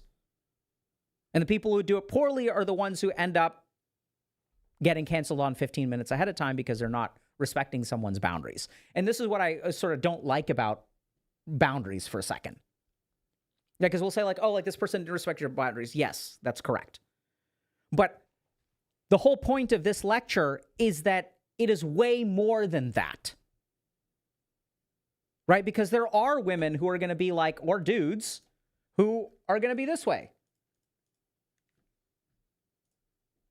They're going to be like, Attention to me tonight. I'm so fucking sick of this shit. oh my God. Touch a boob, buy a drink. I mean, it's like very fucking simple. right? And so then the problem is, okay, on the one hand, you have people like this, and then on the other hand, you have people like that. So how do you know what to do? Flirting is literally, everyone's trying to ask the question, what do I do? What do I do? What do I do? Flirting is literally a skill set of diagnosis and intervention. You don't know, there isn't a rule for what to do. I mean, I've laid out the rules as best as I think we can. I'm sure that someone can do it better, but whatever. Right? That's the whole point, is that flirting, knowing what to do is not something you learn from a video. It is something that you learn from a person. And there's a skill set of things, ways to engage with that. It's about play. It's about potential space. It is about, hey, I don't know what this is, and that's not a problem. That is a potential. That's what flirting's about. Questions? We're going to post, let's post Slido links. We're going to take questions. And then let me see if I can... Okay.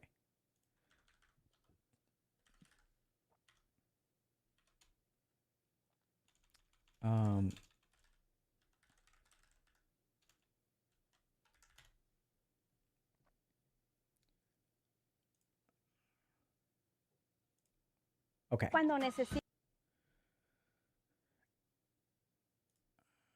Pop out chat. There we go. Found a chat.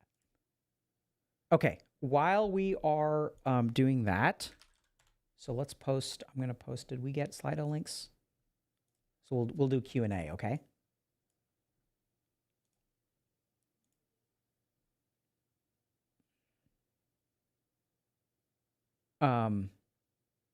Thank you, Miss Panda. Thank you, Crow. Dude, mods coming in big in chat. And then... Okay. So, we're going to have... Hold on a second. Let me see if Hey, hold on one second. Let me just switch your output. Are we doing this after Q&A or now? No, we're going to populate Q&A, and we're going to just do it while while we're waiting for questions to get voted on. So y'all can check out the Slido. Can you hear me okay? Cool. I can't hear you on Discord, by the way. Oh, you can't hear me on Discord. Okay. Weird. Wait, that's maybe on your end. I see myself transmitting on Discord.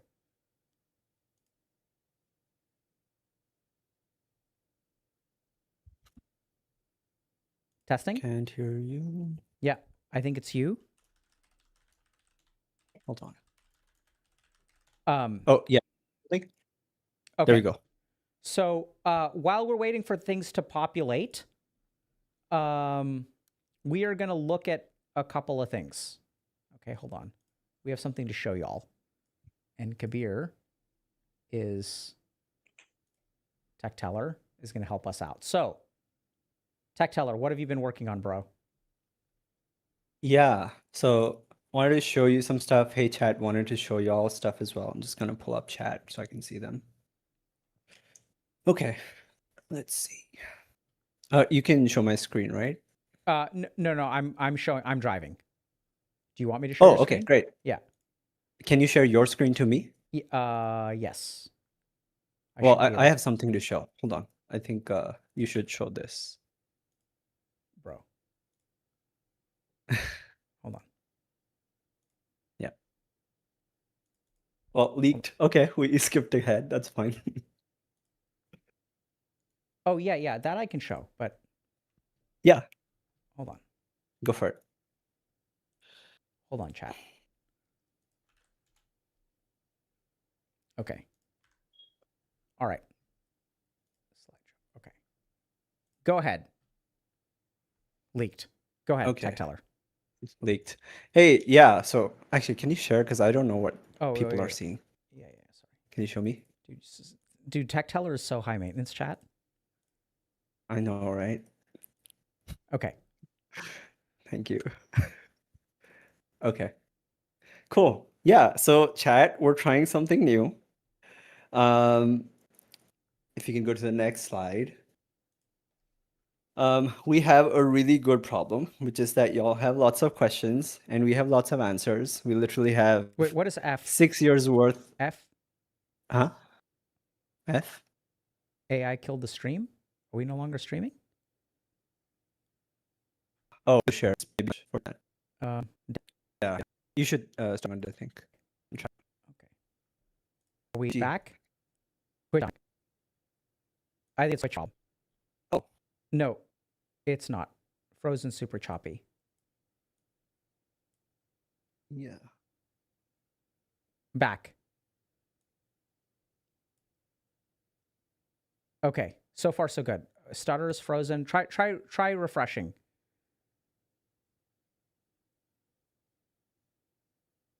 Yeah, I'm seeing stutter too.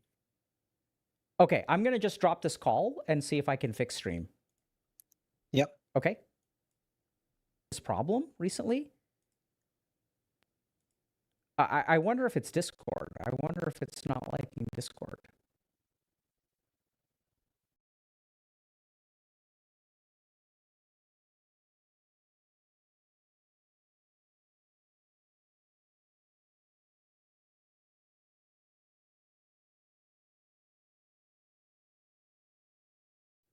Back? Are we back?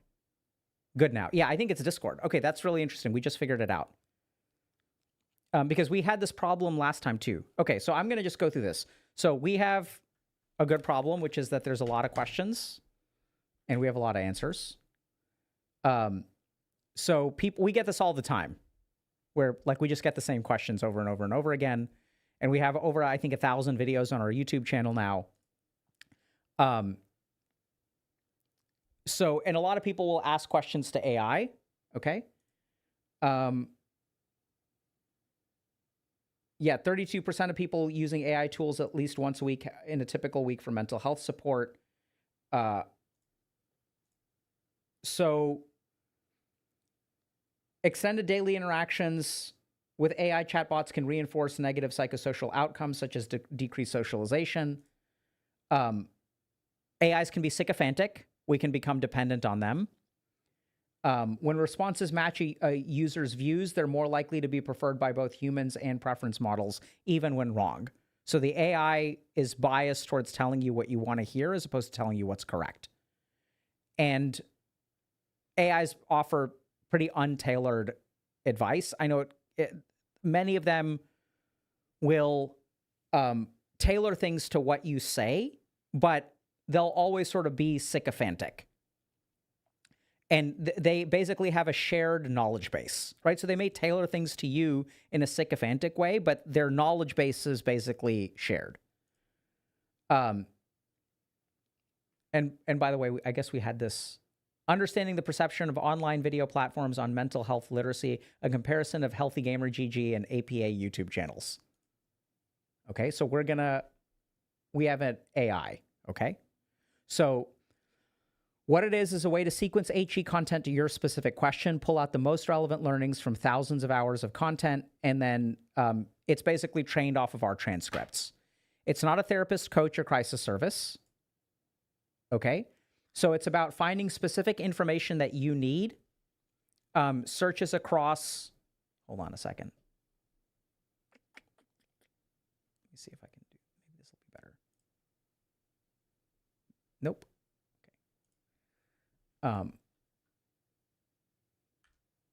going to look at it this way. Okay.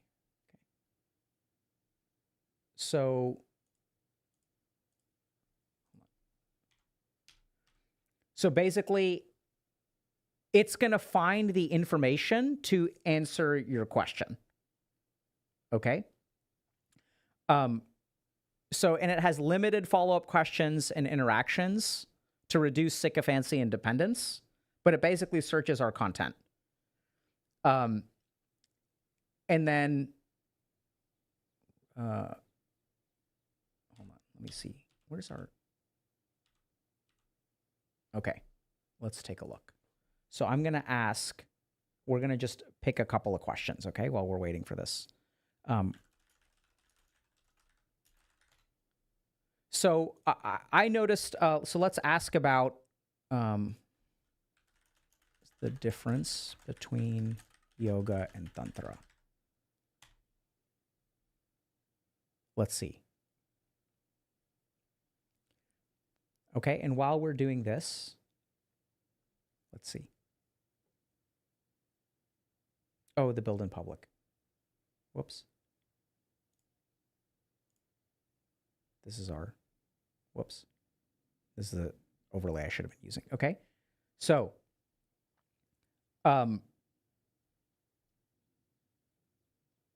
so this is like based on, you know, what we talked about. So, and then it has sources and specific timestamps. Okay. Yeah, let's see. Can you explain the Puer Eternus meditative approach? Right. So if you ask this question, I encourage y'all to ask these questions to like Claude or ChatGPT and look at the Gemini, DeepSeek, take your pick. Right. So let's see if it can figure out some of this stuff.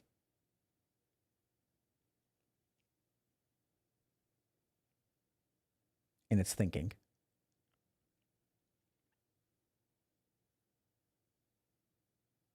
Did we break it? Let's see.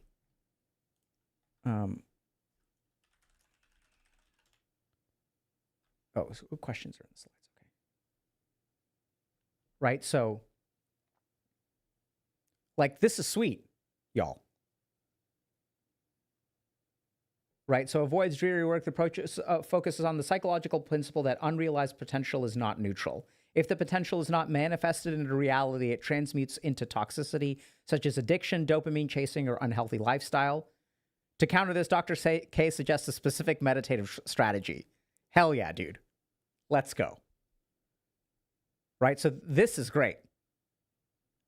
Let's look at, there are other questions. Can you give me some, how can I be more productive if I'm depressed? Let's see. New chat. Okay. So basically this is a way for y'all to ask questions and then, you know, get an indexed version of what we advocate for here at HG. It's an alpha. Right? So we build stuff. And by the way, so, you know, like this is a good example of something that when you guys support us financially, like this is what we do with the money. Okay? So to be productive when you're depressed, you need to shift your understanding of how productivity works. In a depressed state, your brain's behavioral inhibition system is hyperactive, making you physically and mentally stuck. Action leads to hope, not vice versa.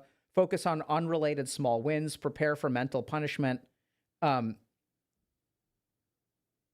a paradox of depression is that when you finally do something productive, your mind often punishes you for it. You might think, I only did one dish, I still have 20 more, or I should have done this weeks ago.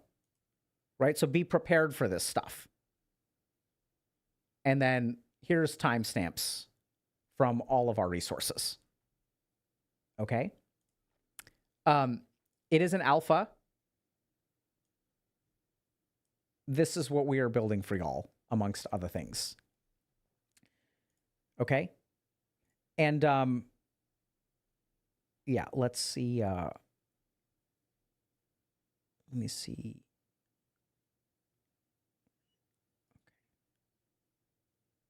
Okay, let me check in with, I gotta just do something real quick, chat. Man, I'm juggling so many things. No.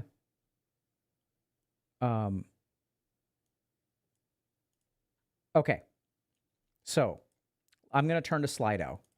And you know, by the way, so we do have, this is great. So thank you guys, by the way. It looks like we've had about 20 sales over the course of this. Thank you guys so much. We really appreciate it. If y'all are interested, so if you guys like today's lecture, y'all should definitely check out the guide. So that the lecture is actually a bigger version of what we have in the guide. The guide is designed to be give you kind of the highest, most important points with a sufficient amount of nuance. Okay? And then covers a lot of stuff. So if you guys are kind of thinking, okay, what happens after flirting? What's the right way to express sexual interest? right? All those kinds of things is what we are try to answer in the guide, giving you solid evidence-based perspectives. Even the video on flirting, we didn't talk about this much, but so the other thing about the guide is it's designed to be useful for everybody at every stage of the relationship, which is what made it challenging to make, but I think we did it. So you may ask, like, okay, what's the point of flirting if I'm already in a committed relationship? And that's where we get to things like dead bedroom, right? So when this intimacy is missing, when this vibrancy is missing, when you're tuned out, when you are burnt out, when you're not giving someone your exclusive attention because you're playing WoW for 24 hours a week. There was a post about this a couple days ago on our subreddit. That's what leads to the loss of intimacy. And there are things like, people will talk about love languages, but love languages is a useful framework, but it's not based on research. I don't know if you guys know that. But it was basically, I think, a pastor who did a lot of couples work. And it was what he sort of learned from his personal work.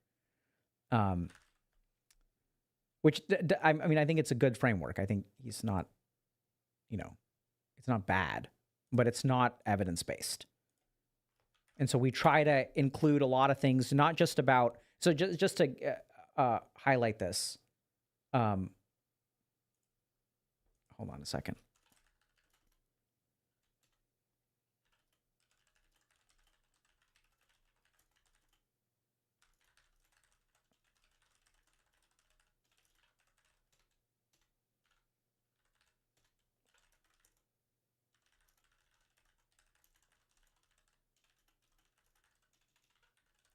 I'm having trouble logging into something. Sorry. Okay, we'll get Slido questions real soon. So we still have a $5 pre-order, by the way.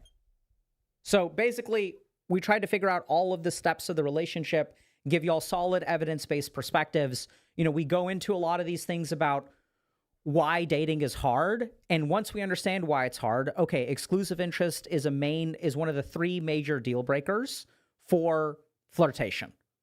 And the standard has become lack of exclusive interest. So how do you navigate that? At the beginning, you have to know that, right? And so this is where it's like, if you were to ask me, okay, Dr. K, how do I navigate that? When you are texting someone, you express a lot of interest in their personhood, even if you're texting other people.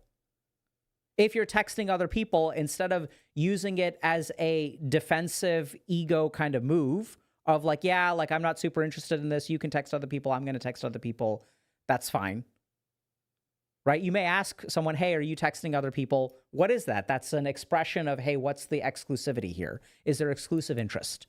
So my hope is that it's not like do these 10 things and then you will end up in a relationship. It is, hey, if you want to understand how to flirt, here's what we're going to teach you. If you want to understand how to have a early relationship touch, here's what we're going to teach you. If you have dead bedroom, here's what we're going to teach you. If you're having trouble with communication, here's what we're going to teach you. Okay? And so our hope is, when I was literally thinking about what is the largest mental health impact we can make, this year, it is helping y'all enter into healthy relationships.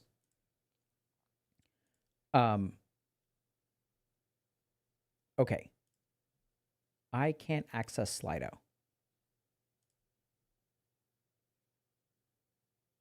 Let's see if I can. Let's see if this works.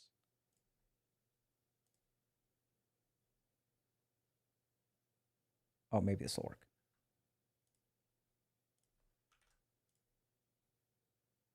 Okay, I got it. Worked. Saved. Okay, let's take a look.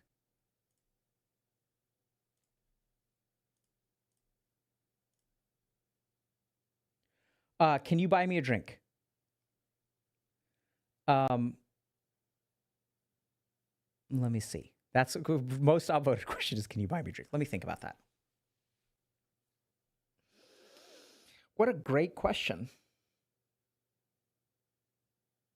What a great question. I'm stumped, chat. I'm genuinely stumped. I'm genuinely stumped. Genuinely stumped. I don't know. Let me think. I feel taken aback. I feel cared for. I feel like I'm channeling my inner Jane Austen with that forwardness. Right? I'm thinking about so many things. Do I want to drink? No. I think the right answer is sure. Second round's on me.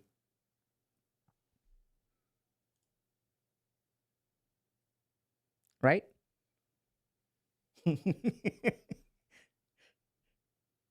I think it's important for there to be reciprocity, chat. And I appreciate the sentiment. Yeah, second round's on me. Okay, how does one exit gracefully? We flirt, I escalate and ask her out or ask for her number. She politely refuses. Do I keep chatting like nothing happened or do I leave? What a great question. Okay. There's one huge thing that a lot of people get wrong when it comes to dating and relationships and flirting, which is the value of awkwardness. Everyone hates feeling awkward. Everyone is like, be confident, bro. Be confident, bro. Come on, bro. Don't be awkward. Awkwardness is amazing. Awkwardness is such a strong empathic signal. So let me ask y'all a question. When I ask you out and you politely refuse, and then I feel and express awkwardness, what does that indicate? What is awkwardness a signal of? What do y'all think? It's embarrassment. Okay? Multiple people, I find it cute when a guy is all awkward around me. Awkwardness is cute. Discomfort. Right? Discomfort. Genuine interest. Empathy. Right? So this is what's really important. Awkwardness is my way of showing that I know that I did something that wasn't okay. I asked you out. Now I signal to you, you said no, and now I feel bad. It is my way of acknowledging that I may have overstepped. Like, it's huge. It's caring. It's showing that I care. It is such a positive signal. And literally, like if you guys look at all these, so there are people in chat, men, women, I'm not sure, who are like, hey, I think awkwardness is actually kind of cute. And then you watch all these like, you know, slice of life animes where everyone's like, awkwardness is the way that you express interest. Awkwardness is such a strong empathic signal. Oh, I'm bad, I overstepped. Now I'm embarrassed. I shouldn't have done that. Right? Oh, I thought this was a date. I brought you flowers. Now I feel like an idiot.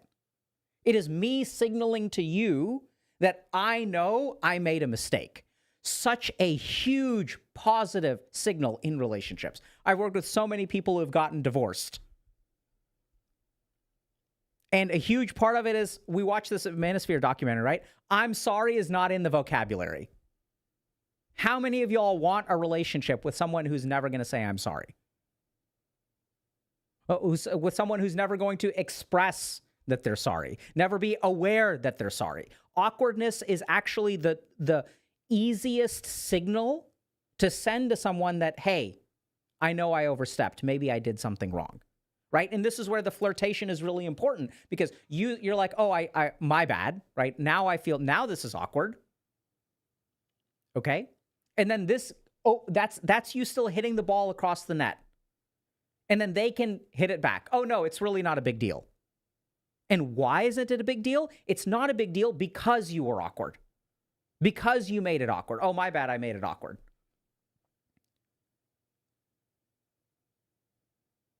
Right?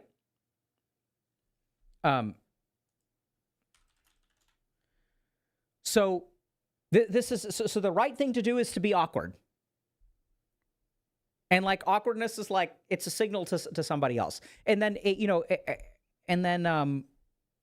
think then what you do this, and now you're asking me like, okay, if they move pawn to bishop's rook 4, then what? And it's like, well, that depends on the board state. Right? If you ask someone, it's okay to be awkward, and you can just say, hey, I'm sorry if I made things awkward. I hope you have a good day. And, you know, it's okay for it to be awkward, and then you can kind of walk away. And then depending on what the circumstance is, you know, you can,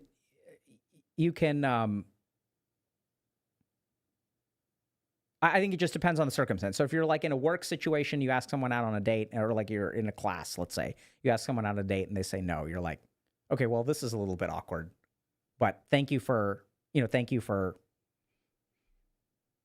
letting me know where you're at. I'm going to do my best not to make this more awkward than it is. Like, that's what I would do. Like, literally, and even like, it's not just say those words, it's that affect, right? Hey, this is awkward. Smile. Be like, hey, I'm going to do my best not to make this awkward tomorrow. Sorry about that.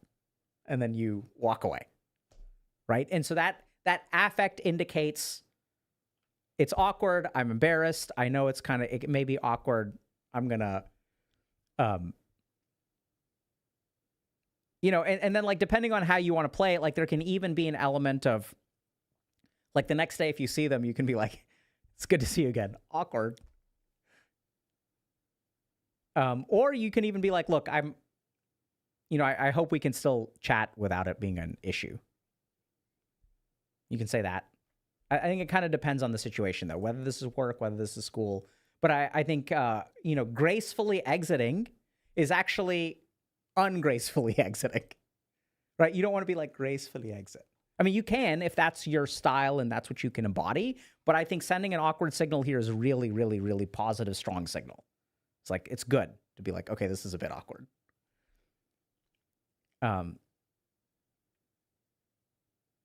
Yeah. I think you want to be positive affectively. So don't be like resentful. Don't be angry. It's going to be a little bit awkward. That's okay.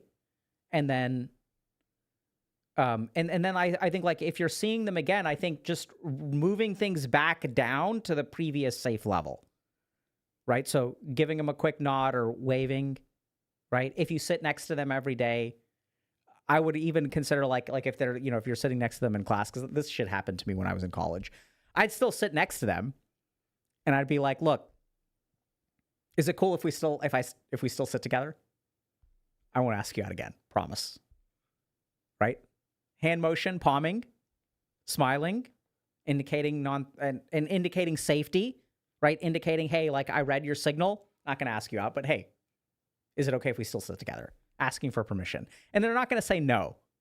But then it's important for you to return the interaction back to you know, what it was, which is like not flirtatious. And then the other option is that, you know, let's say like you kind of come in and then like you sit down somewhere and they choose to sit somewhere else. That's the signal, right? They're signaling distance. You're going to respect that distance. Okay. You should move on. Hell yeah, you should move on. Okay. So after you ask someone out and they say no, and you indicate awkwardness, should you move on? Absolutely. But, oh my God, I got to let y'all in on a little secret. You should move on, but you should be fucking prepared for them to not. Okay? That's what's so hard about this. If you ask someone out and they turn you down and it's awkward and you signal that awkwardness, that is such a positive signal that you should be prepared for the less than 10% chance that this is something that actually indicates your quality as a potential mate. You're gaining points by being awkward and respecting their boundaries.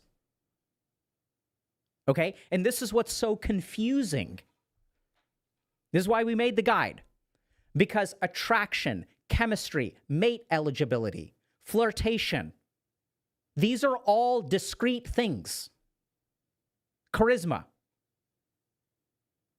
Attraction is in the other person. What everyone is entitled to be attracted to who they're attracted to. It has nothing to do with you. They are attracted to whatever they're attracted to. Charisma is in here. Charisma is an aura that you project. It's on your character sheet. right? So the differentiation between all these concepts is really important. This is what's so confusing for people, right? I asked them out. They said no. And now we're in this weird, like, I thought we weren't a thing. And now they're like being flirty. Like, what the fuck is going on? It's so confusing, except it's not if you understand it.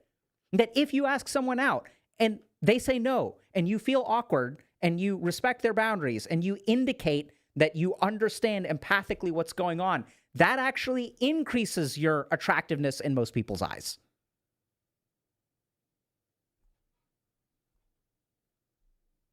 Right?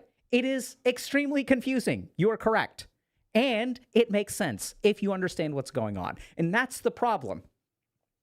See, this is what we all have to understand. There's nothing confusing about human behavior. There's only ignorance about human behavior.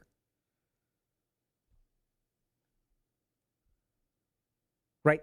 There's only ignorance of understanding how the mind works. And so once you understand how the mind works, once you understand, okay, there are 5 flirtatious styles, and one of the flirtatious styles is actually not flirting at all. People are sending mixed signals. That's only confusing if you don't understand that mixed signals is the default state. Like, think about this for a second. Everyone's like, oh my God, they're sending mixed signals. Like, what? Think about your own mind. You have so many mixed signals in your head. I want to drink another cup of coffee. Then I'm going to stay up too late. Coffee or not coffee? I want to really go to the gym today. I want to play Monster Hunter Stories 3 today. Conflict? No conflict. Mixed signals is the default state. Don't get messed up about mixed signals. Learn how to navigate them. Right? I don't know how to enter this relationship because this person doesn't know what they want. Yeah. Default state of humanity. We don't know what we want. We want this. The problem is, we sort of know what we want. Here's the challenge. We know what we want. We're just not willing to pay the price to get it most of the time, right? So then do we really want it? Do I want $1 million? Sure. Am I willing to work to get $1 million? Who knows? So when it comes to relationships, people are conflicted. You being comfortable with that, and even this is like fucking trump card here, okay? Which is like, you helping someone navigate through that. You demonstrating that if they don't know what they want, you getting frustrated and walking away, which can be useful. But as opposed to, look, I understand that I can see that you're conflicted about this. Right? That I can see that we have something here that feels genuine, but I'm Hindu and you're Muslim. Arre. This is challenging. You want kids, I don't. You want kids, you don't want kids. Right? I can see this must be, instead of you getting really bent out of shape, like being a person that can be supportive through that. And then also communicating your needs clearly, which is like, look, I understand this is hard for you. Like, let's have a conversation about it. And then you also letting them know, look, this is where I am. Where I think you're an amazing person. But I think that this is where, we got to figure out if there's a potential here or not. Right? So this is where like mixed signals are the default. Don't get bent out of shape. Just learn how to read them. Help somebody else resolve their mixed signals. And then you're going to be in great shape. It's awesome. Great question. Okay. Yeah, Monster Hunter is great, dude.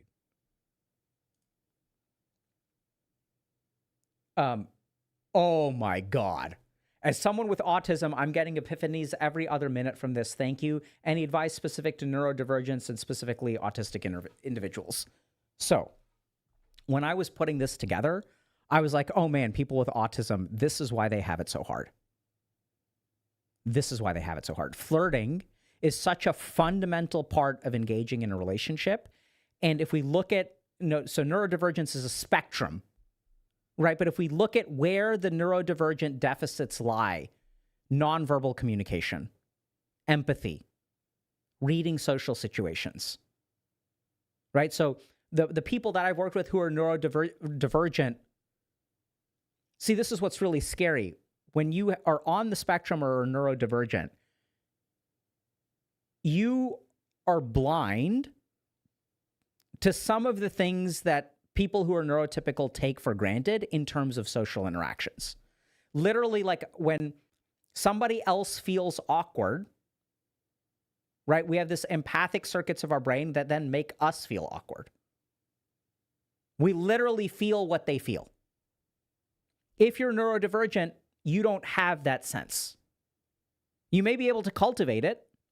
And so then what happens is people who are neurodivergent, since they're like, they don't have this sense, they start to develop rules. Right? We start to develop rules. Okay, if person gives you gift, you give them gift. Give them gift of equal or higher value. If person says, I love you, you say, I love you back. If you love someone, you tell them you love them. That is the rule. Mom says she loves me. Mom loves me, she says she loves me. Dad says he loves me, he loves me. Mom tells dad that she loves him. Dad tells mom that, okay, if love equal true, then say, I love you. So there's this rules-based thinking. And then you enter the dating world, where it is about abstractions. It is about potential space. It is about play. It is about ambiguity. The nature of the thing is ambiguity. And I was like, oh, this is why all of my patients who are neurodivergent have so much difficulty in relationships. Because it is by its nature ambiguous. That's what it's supposed to be. Right? It's kind of like trying to figure out, like, oh my God, looking for the wetness and fire. It's like, it just isn't there. It's fire. It's not water. It's like, these are two completely different things. That's why it's so hard. At the same time, what I think is awesome about this is that we can look at all these studies, we can pull some things out. Don't call them females. Focus on hygiene. Really important. Right? There are levers that you can pull. And I'm not going to say that, and this is the tragedy of like doing my job, is like, you know, we want to say that like if you've got autism, it balances out somewhere. We want to think in terms of like character creation, where you have like 40 points to distribute. And it's like, okay, I'm going to select the autism gene, and that gives me an extra 5 points that I can put into the programming gene, right? And I think there are advantages to having some degree of ADHD. Subclinical ADHD may help you if you're a streamer, but I've worked with people who have like crippling ADHD. That's not an advantage. And I wish I could say with confidence, yeah, if you're autistic, you have some advantage over here. And there's some evidence that, you know, there are advantages to having autism. You know, there's a really interesting question I had some time ago. Really fascinating. If you guys want to understand, you know, something about autism. I started wondering, this is a tangent, by the way, why isn't everyone a genius? Kind of weird, right? Like, if you look at like the strength of a tiger or a leopard, like every leopard is hella strong. Why isn't every human hella smart? Right? Why didn't evolution just select for like a 180 IQ instead of like a 100 IQ? What's the deal? And the reason is because the smarter that you get, there are some disadvantages that come with it. So people who are smarter are more prone to depression. The severity of their depression is more severe, a greater severity of depression, greater amount of depression. Turns out that there is a balance between IQ and EQ. If you look at people who are the top 1 to 5% of IQ, they earn on average less money than people who are in the top 10% of IQ. So as you start to get really, really, really high IQ, for many human beings, it comes at a cost, which is why everyone isn't a genius. And then we look at something like the autism spectrum. And there are some cases of things like autistic savants. I remember, if you guys have, you know, The Big Short. I don't know if they covered this in the movie or not, but you know, in the book, the guy who basically figured out what was going on with the subprime mortgage market was a radiologist who was on the spectrum, who then started doing finance. Right? So there's a lot of concrete, and this is the problem, is that in autism, there's concrete thinking. There's difficulty with abstraction. We like rules. We need rules. We need order. And love is something that is, by its nature, more disordered. It is more empathic. It is more emotional. It doesn't subscribe to rules, except that it does. But it's not like chess, right? So it's not like you can do this every single time and it works. That's where you have to understand the chess theory, which people with autism can do. So when we built the guide, I was literally thinking about a half dozen patients who I had been unsuccessful at helping. Because I didn't know this stuff, right? When I was their psychiatrist and they're like a college student at Northeastern University or Boston University or Harvard or MIT or whatever, a lot of people with autism. And they were like, hey, Dr. K, I'm having trouble, finding a relationship. I feel like terrible. They have depression. The depression is really bad. We're working on their self-esteem. And it's like, okay, let's try to see if we can help you find a relationship. And I couldn't do that because I didn't know this stuff. Right? They don't teach you in med school, hey, here are the 10 features that make people that are deal breakers in flirting. Don't be slimy. Be generous. Right? And there are a couple of things that, being generous is sometimes challenging for people on the spectrum. Not that they don't have generous souls, but they prescribe or they subscribe to a rigid order of propriety when it comes to the exchange of like goods and services. There's a lot of rigidity around that for many of these people. Right? So then you have to grapple with that a little bit. In your heart, you're generous, but there are certain rules of who pays and gifts and things like that. And so now realizing that gap is hopefully what will be helpful. And part of the reason I put together these lectures is because if you're on the spectrum, right? Someone was saying like, this every moment has been eye-opening. Yeah, it's because like no one explains this stuff because not many people know this stuff. The people who know this stuff are like experts who run labs at like Glasgow. I don't know how to pronounce it. Right? And there's like somebody else in the Philippines. And that's what we try to do here. We stitch all this stuff together. And even then, what I'm offering today is incomplete. Right? It's just a selection of the evidence. But I think hopefully it'll help. Okay, I can't call. Okay, I'm going to.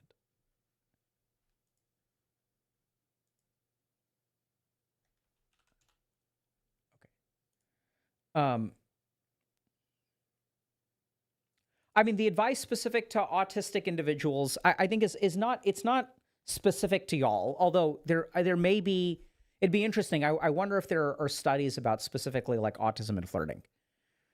But the whole point of organizing things in this way is to help y'all.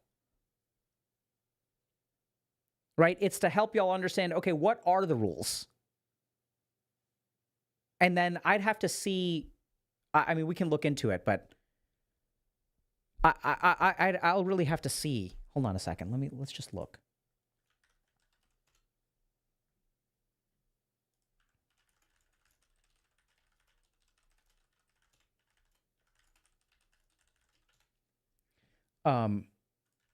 Autism, flirting.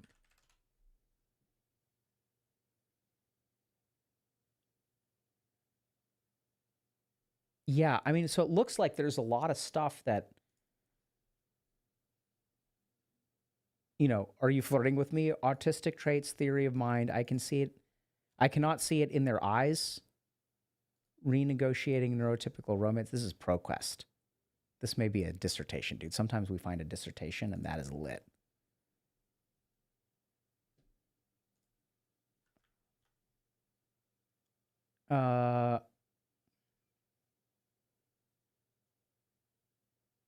Okay, so it looks like there's some evidence of inappropriate dating behaviors. This is great. This is a thesis. I love theses, dude. Everyone's like, oh, like New England Journal of Medicine, and like, oh, like let's find like the highest impact journal. No, dude, like I learned dude, I read PhD dissertations. They're amazing. Because like some dude is like, okay, I'm gonna learn everything because they don't know anything. They're PhD students, so they start at the very beginning.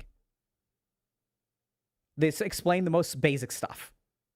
Their background section is like 40 pages. So if you want to learn something, read a dissertation. Really good.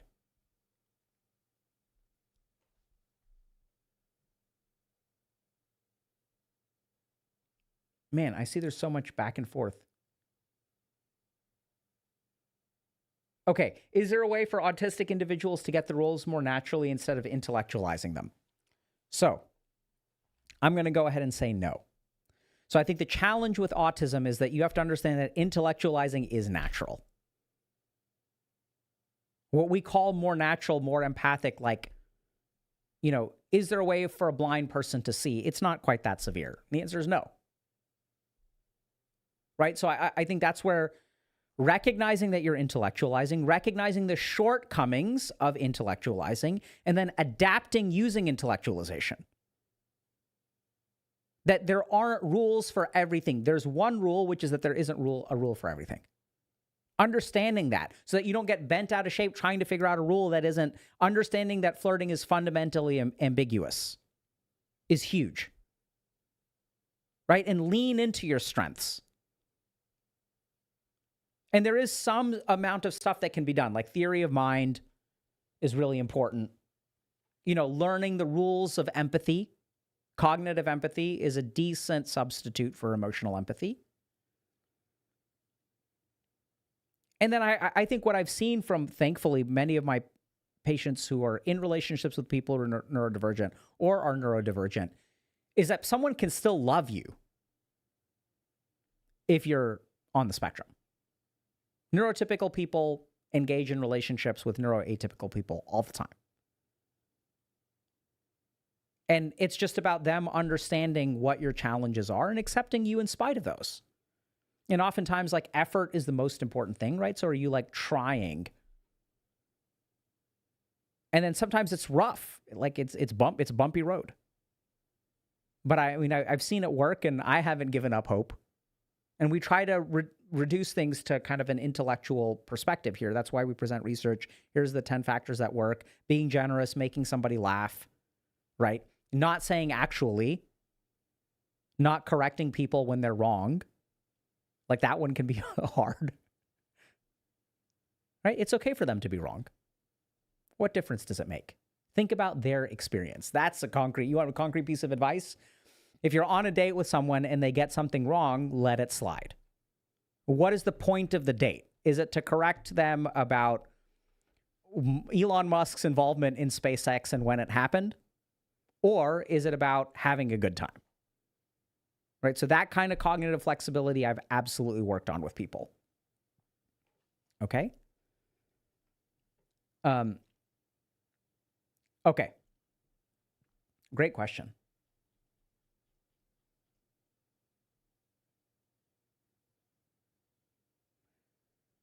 How do I act on availability signals if I can't notice them?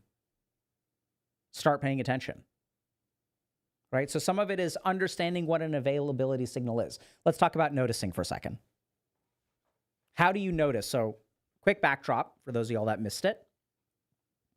The research on flirting shows that the first thing that happens in a heteronormative interaction is that a woman signals availability. That's why we have wedding rings or the absence of wedding rings. Signal availability. So then we have to understand. So then once they signal availability, then it's sort of inviting a man to approach. So what if you don't notice them? Two things you can do. First of all, what do they look like? Is she looking at you? Is she smiling at you? Right? Does she have a wedding ring? Does she seem occupied? Or is she noticing you? Eye contact is huge. Multiple rounds of eye contact can sometimes be an indicator of availability. So look for it. Right? If you think somebody's cute, look at them and then have them, they'll look at you. You guys do that thing where you'll see that people are looking. Eye contact. Do a couple of rounds of that. And then you can even do something like I like this one. Right? The raising the glass.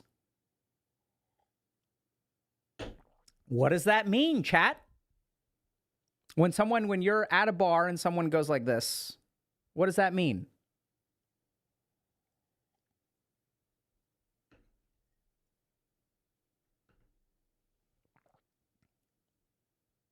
Let's see if y'all can get it right.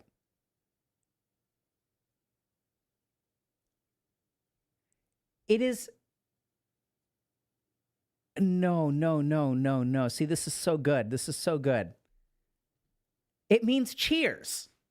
It means cheers, right? So it is a vague positive signal.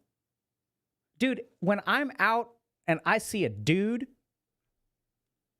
raise a glass, bro, to the bros. And bro raises a glass back. We know exactly what we mean. This is, I see you.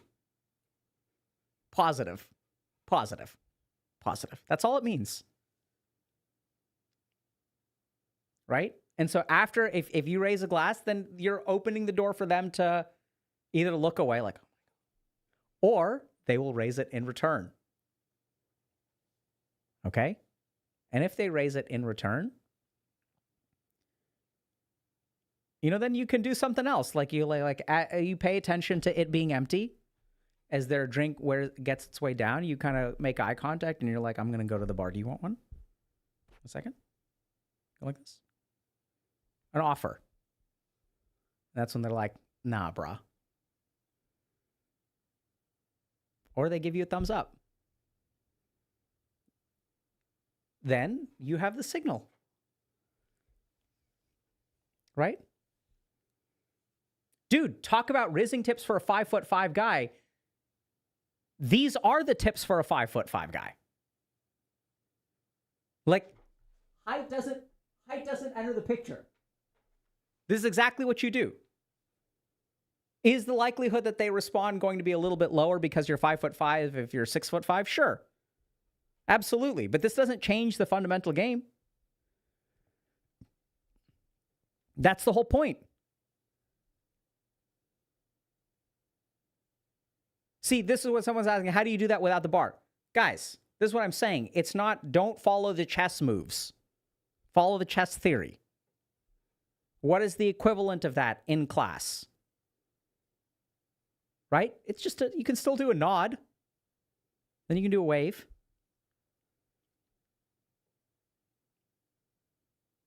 Right? And like this is where it's like you walk, you know, if you see someone in the hallway, you nod. Next day you see him, fist bump. Right? Like you escalate the interaction. That's the key thing. You escalate plausible deniability, low risk behavior. Based on their response, you escalate a little bit at a time. You give them the opportunity to escape. That is flirting in a nutshell. Doesn't matter if you're 5'5", doesn't matter if you're 6'5". Doesn't matter. Okay? Height doesn't enter the picture. Great pun. Right, and this is also, in the guide, we talk about a lot of different dimensions. So height is important for initial physical attractiveness. It's not an indicator of long-term mate selection.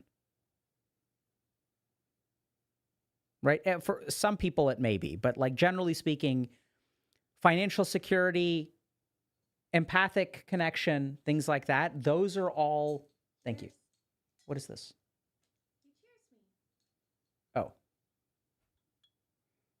This smells caffeinated. I don't know if I... Okay, thank you. Sure.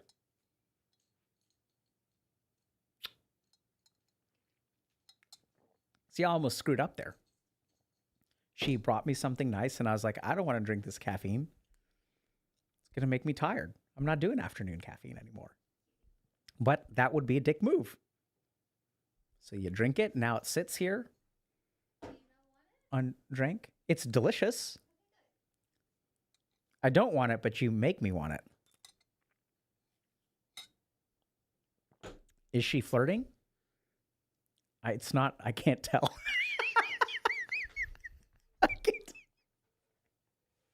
I really can't tell. Fuck, man. I really don't know.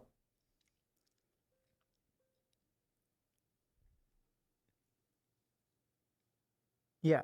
Right. So this person was saying, you make me want it. Right? I don't want it, but you make me want it. That's flirting, chat. That's like, you see how I didn't even know if she's flirting, but that's the reflex. You got to be witty, dude. You got to think on your feet. Let's go. Okay?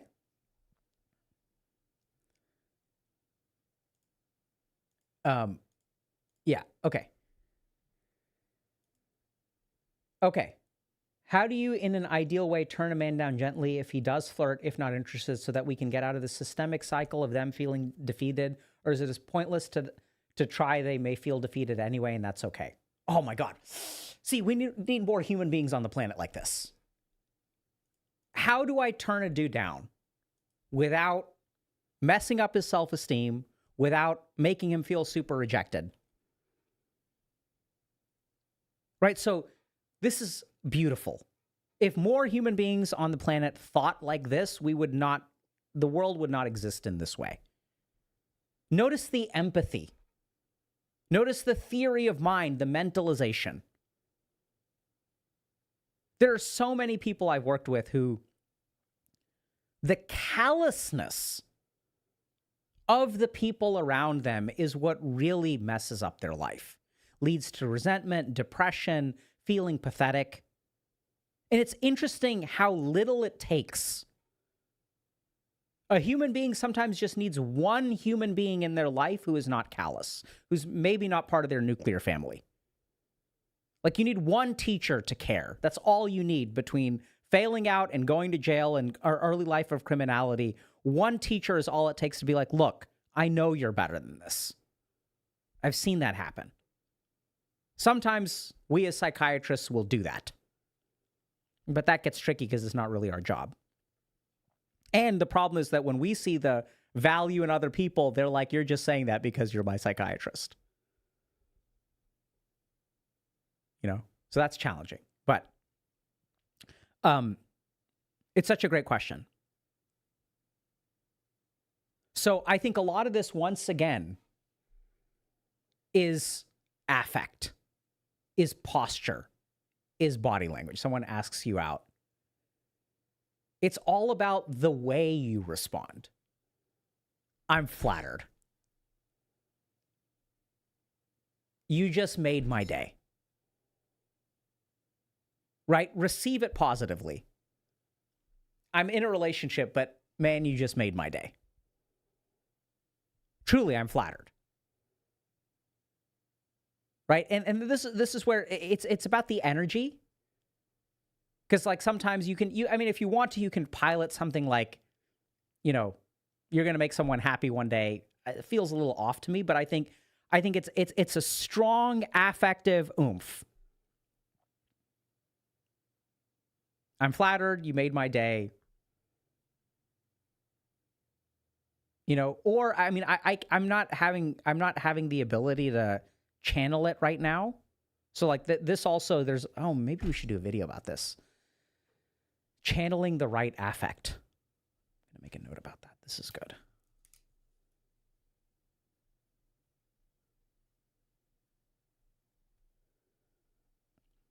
Right? How do you channel the right emotion at the right time? And I think there's a world where there's like a really big grin. Right? Which is like, thank you so much for asking. I'm in a relationship, but man, just made my day. And like you're saying no, but like when that's the facial expression, right? Like it's hard for someone to walk away from that and be like, oh my God, I'm a loser. And what you're indicating to them is that there isn't something fundamentally wrong with them that is causing you to say no.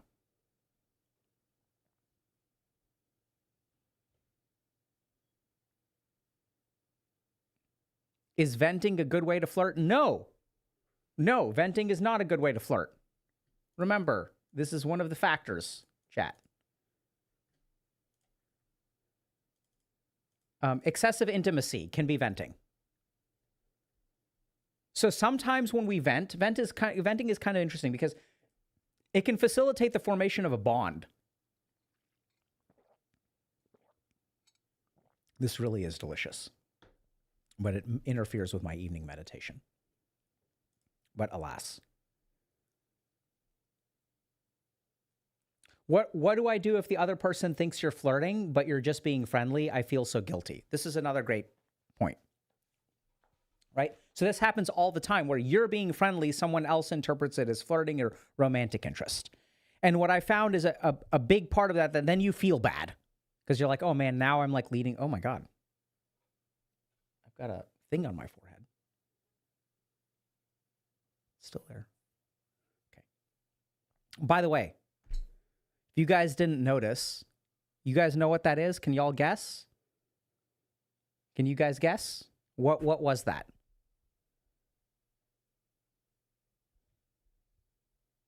Lipstick, but why? Marking. Very good. Very good. A signal that you're taken.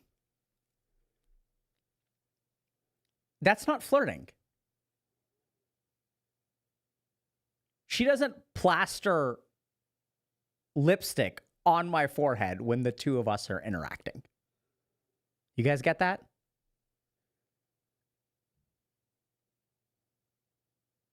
Yeah, she owns me. Sign of dominance. Yeah. I don't know about dominance. Dominance towards... That signal isn't for me. I can't even see it. That signal is for you. You guys get that? Like, you guys see how natural it is?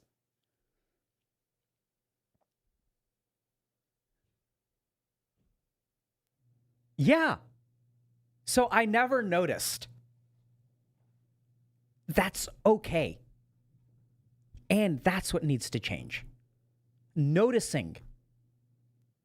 Noticing is the most important skill that we have. Right? I think Jung said it's until you make the unconscious conscious. I forget exactly what it is. You'll think your choices are destiny or something like that. Conscious, unconscious. What's the quote from Jung? Until you make the conscious conscious, it will direct your life and you will call it destiny.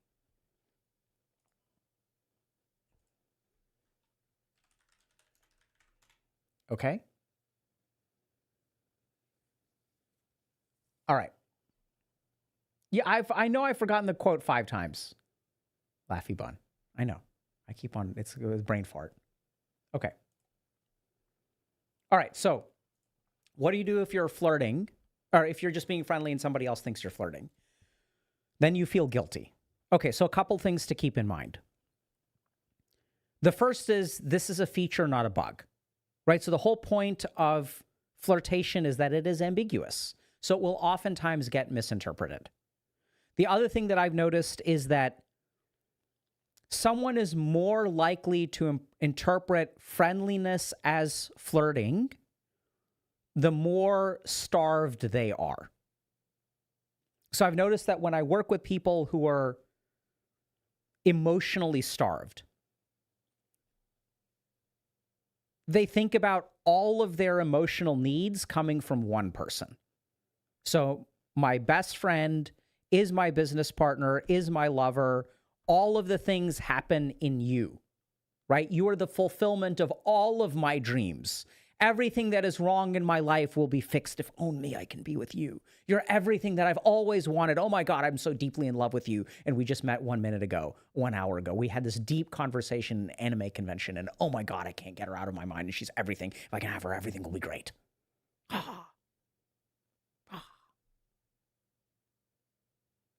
So that kind of energy is coming from the person. So it's okay for you to feel guilty, but understand that they're misreading the situation. There's an element of that that you control, and then there's an element of that that you don't control. And we see this sometimes, like I run into this because people are like, oh my God, I have to work with Dr. K. Dr. K is the only one who can save me. Oh. Look, I'm great. I am. What can I say? Guilty as charged. But I think a lot of that is projection, right? A lot of that is like this idea that, okay, like I need I need something like amazing. I need something amazing. And then I receive that projection. That projection is layered on. I'm an ordinary guy, y'all. I'm a psychiatrist, had good training, worked pretty hard, pretty present, right? But I'm not like some miracle worker. I'm like a psychiatrist who I would say, fingers crossed, top 25% of psychiatrists, top 25th percentile. Top 50, I would hope. A lot of bad psychiatrists out there. I think I'm safely in the top half. But maybe not. Maybe it's psychiatrists who think they're in the top half that actually wind up in the bottom half. Number one risk factor for being in the bottom half of psychiatrists, thinking you're in the top half. You don't know. This is projection. Right? So when sometimes they will project onto you, or sometimes they will be so starved for kindness, so starved for compassion or friendship, they're missing so much that once you give them something, they think you're it all. And this is where if they think that you're flirting, you know, this is where you can sort of, that's why there's some dance back and forth. Flirting is basically like a mating dance. That's literally what it is. Where they're like, oh, like, I thought you were into me. And you can be like, no, I was being friendly. Right? But then there's also a couple of behaviors. This is what's kind of interesting. I mean, I've worked with a lot of people who, a lot of people think they're flirting. Like several people in your life may think that you're flirting with them. And that's because you engage in some of the behaviors that are very flirtatious. Like when I was in high school, there was a girl in my class who sat. So we have desks, right? So I'm sitting in my chair with the desk in front of me. It's like a one-piece kind of thing. She sat on the desk behind me and put her hand on my back. And I was like, what are you doing? Right? She signaled something. I signaled, hey, I'm not comfortable with that. And then she never did it again. I'm sure she was mortified. I wasn't paying attention then. I'm still not paying attention. I don't know when flirting is happening in front of my face, which is the irony. But no, it's not. Holy shit. Oh my God. You guys are trolling me for not knowing what flirting is? Dude, flirting is missed. It is only correctly detected 24% of the time. 76% of the time, it is missed. Let's go. Not an idiot after all. Get it? It's cool. We didn't know. Is it flirting? I don't know. Marking territory? That I know. This moment I saw the lipstick, I know what that is. That shit was freshly applied, chat. Okay? That was freshly applied. Okay? So, but what do? I think you can gently let them know, hey, like, I see you like a friend. Actually, I would not use those terms. Actually, don't say that, because that triggers this whole friend zone complex. So let me think about this. What's the right way that doesn't trigger a friend zone complex? So first thing is, are you being flirtatious? Right? Are you, because I mean, people are like raised in different ways. So some people are very like physically affectionate. And this is where I think an important part is, okay, hold on. I'm figuring this out. I'm thinking, applying. Dr. K's internal AI is working. So I think first thing is, you can probably assess someone's, so question number one is, how starved are they for any kind of affection? So if you believe they're starved, this is something that you should be more thoughtful of. Second thing is, what is their flirtatious style? Right? So are these people that are very touchy or not very touchy? If they're not very touchy and you are touchy, then there's a greater chance that they will perceive this as flirtation as opposed to friendliness. Does that kind of make sense? It's all about these templates. We talked about the 5 styles of flirting. So if you're like a very like physical kind of person and touch and, you know, invading people's personal space is like not that big of a deal. Like, I remember many years ago, I was at anyway, this girl sat on my lap once, and I let her stay there, but I was like, it just seemed, it was strange. But I was like, no, this is not flirtation. I think that's just how she is. But in retrospect, that sounds fucking dumb. But anyway, like, we're friends. And then many years ago, she sat on my lap, which was just strange. But it's ambiguous. Okay?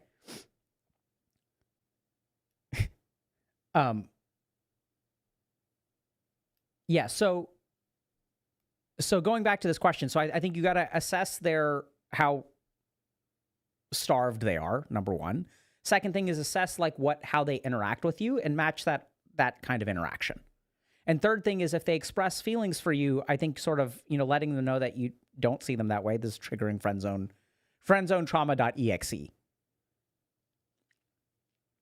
And then I think another interesting thing, I don't know if this is actually a good idea or not, but one thing that I think would be interesting is, what did I do that gave you that impression? Asking them, maybe this is a hard conversation, but like asking them to articulate, trying to understand. I'd be like, I really want to understand because that wasn't my intention. I really value you as a person, and I didn't mean to lead you on. Is there something in particular that I did that made you feel like I was interested in you?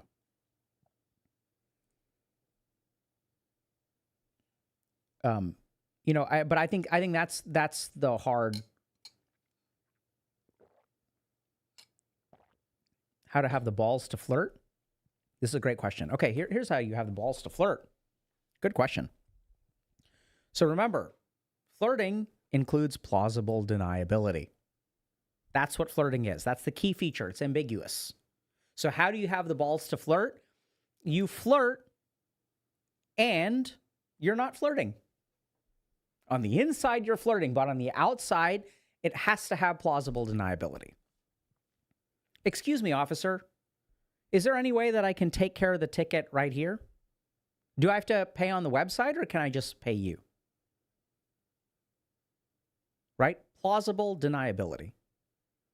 You're not going for the bribe. Plausible deniability. That's how you flirt. That's literally how you flirt, right? Because then there isn't a sense of rejection. Hey, you want to come over and watch this episode of whatever? There's a new season of Love is Blind. Like, you're talking about it at work. You're like, hey, you want to hang out? Watch the season finale? Watch the reunion? Is that a date? They don't know. You don't know either.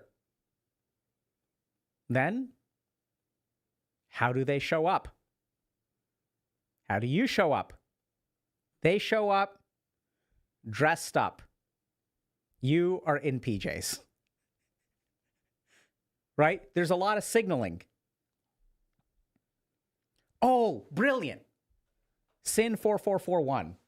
I'm not flirting unless you like it. That is the summary. That is a beautiful summary. That's the way you flirt. I'm not flirting unless you're into it. Flirting? This isn't flirting.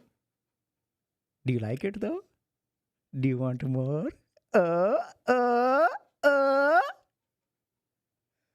Right? And even like that energy, like that's really, bro. That's part of my flirting technique, is like whipping out the accents and like positive affect, laughing, right? Is that sexy? No. Unless you like it. Is it sexy? No. Fuck no. But does someone want more? Sure.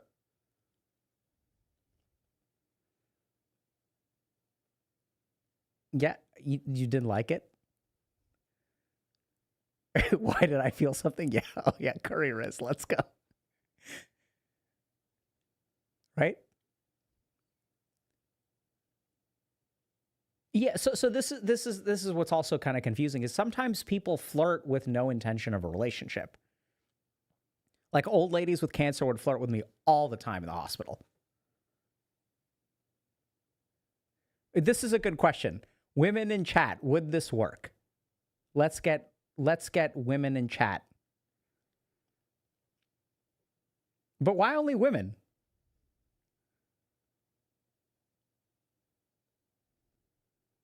Yeah, so I think a good example of really cringe flirting that works really well is actually Michael Scott and Holly on The Office. Right? It's about matching the energy. So like when I say the cringe accent, right? If I'm like talking to a girl and then she whips out the cringe accent, oh, you are so, oh my God, my mother would be so happy if we got together.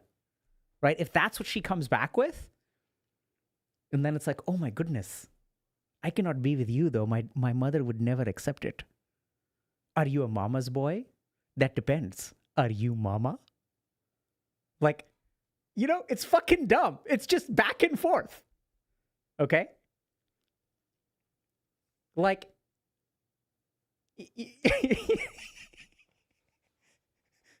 right? Like, So I mean, like, on the one hand, okay, so you guys may be looking at this being like, okay, this is easy. So we all fucking play conversations out in our head, right? And when they're in our head and I'm playing both sides, I can, you know, it's easy. I can make it easy. Here's the thing. I can turn this shit on with regular people. Yeah, flirting is dumb and funny. And so this is where oftentimes, you know, when I'm doing this kind of stuff and when you guys do this kind of stuff, there's a joy to flirting that is not about lust. That's actually, it's play, not lust. And this is something that, like, you know, I think parts of the manosphere have completely missed this, that they think about flirting as a means to an end. It is a joy in and of itself to be flirtatious, right? And like, there's a lot of dudes with like the no homo flirtation kind of thing. And there's, I think that there's a lot of genuine affection, playfulness of affection with men even in this way, which I think on the one hand is arguably homophobic, but I think like, it's a way of expressing affection. Right? And no homo is a really good example of like signaling to someone that it's not flirting. It's kind of interesting, actually. Isn't that often just joking around? Yes. So now we're getting there, guys. Isn't it just joking around? Absolutely. So flirting is just joking around with the chance that we're going to later tonight. That's what flirting is. We're just joking around. But there's wait, hold on a second. Is he just saying that? That's the goal. Is there a chance? Right? Is there a chance? And them not knowing is a feature, not a bug. The uncertainty is a feature of it. So I don't know what jokes maxing is, but I think it's a very specific thing. It is an ambiguous signal with plausible deniability and an expression of interest.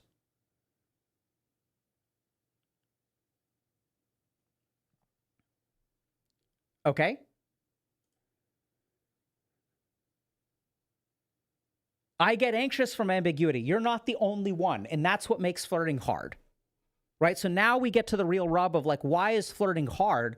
Because unless we are trained in this, and I kid you guys not, I was trained in this. So I remember when I was growing up, right? So this is like the kind of interaction that some people have growing up and some people don't. And if you didn't have this stuff kind of happen to you, then you're like, this was really an advantage for me. I realized this many years later when I was becoming a psychiatrist. I was like, oh, this is what was going on. So story time. So I grew up and I was part of this social circle. My parents were part of a social circle with like other Indian Gujarati people. And basically what would happen is every weekend they would get together at somebody's house and they would like every weekend somebody else would host. There was like a group of maybe like a dozen families, and they would just rotate through. And there were some traditions like one person would always host the Super Bowl, one person would always host Christmas, and then like everyone would host, a different time. And basically what happened is like the women would be in the kitchen cooking, and the men would be in the garage drinking, which is just what happened. And then as the night went, then we would all just be playing. Like all the kids would be playing. We'd be playing basketball, running around, hide and seek, whatever. Like we were just hanging out, okay? So if you go through, so we're like playing outside or whatever, and then you have to like walk through the garage in order to get to the bathroom. So I need to use the bathroom, so I'm walking through the garage. There's a circle of foldable chairs with, as the night goes on, progressively drunk Indian uncles. And then as the uncles get drunk, they start asking, they like make you uncomfortable. So they start, when I was like 7 years old, they would ask me, hey, Alok, do you like your mom better or dad better? Who do you like better? Right? And then like they're purposely trying, they're getting drunk.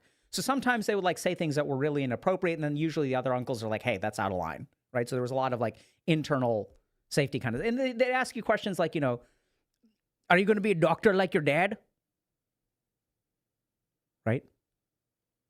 Like they just ask like inappropriate, like kind of put you on the spot. And so what I had to learn was like, there's no right answer, right? So if I say dad, they're like, that's right, good boy. Don't let your mom hear. Don't. And then if I say my mom, they're like, oh. And then they're like, they start trolling my dad. They're like, you see, he's mama's boy. Just like you. So you had to learn how to like dodge. So some uncle asks me, who do you like better, your mom or your dad? And I ask him, who does your son like better, you or his mom? And then everyone starts laughing. I don't answer the question. And it was awkward. I would hate going through that garage. Right? Clearly, I still remember. It was like a little bit traumatic.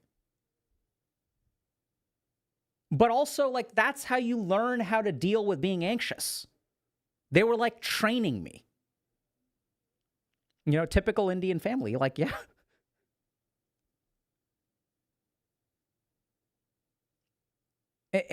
And so like this is where it's kind of challenging, but a lot of us don't have these kinds of experiences. I realize now how lucky I was that they like put me in uncomfortable situations like twice a night. You're running the gauntlet, right? And it's hard because it is awkward, and you have to learn how to tolerate that some. That's why the plausible deniability is so important, because you have to be able to extract yourself. Right? And this is where there's like one other really, really deep knowledge, the secret knowledge of flirting, which is that if you yourself are ambiguous, then it becomes a lot easier. See, if you are somewhat detached, hey, let's just show up and have a good time. Let's see what there is. Okay, this girl's here. She's kind of cute. Am I that into her? Let's find out. See, so much of what makes flirting hard is that we are in here one way and we are trying to be out there another way. The more that you can just align those two things, and that's where the self-work comes in. Right? That's where it's like, okay, maybe I am projecting onto this person. If you have really strong, intense feelings the first time you meet someone, one of two things is going on. Either you're projecting, or this is karmic destiny. And this is why people will ask, they'll ask me questions. Okay, let's get through a couple of specifics, actually. Should I ask someone out at the gym? And people will say no. Some people will say, well, look, yes. Right? Depends on who you ask. So here's my kind of like rule book on this. First of all, they should be able to escape. Okay, so the less possibility of escape is, the less you should do it.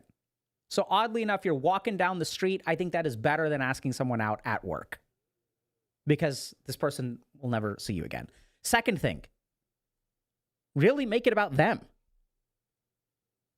If you're in Austin, Texas, on 6th Street, walking down the street, partying, and if women are replaceable to you, that I don't think is the best way to go about it.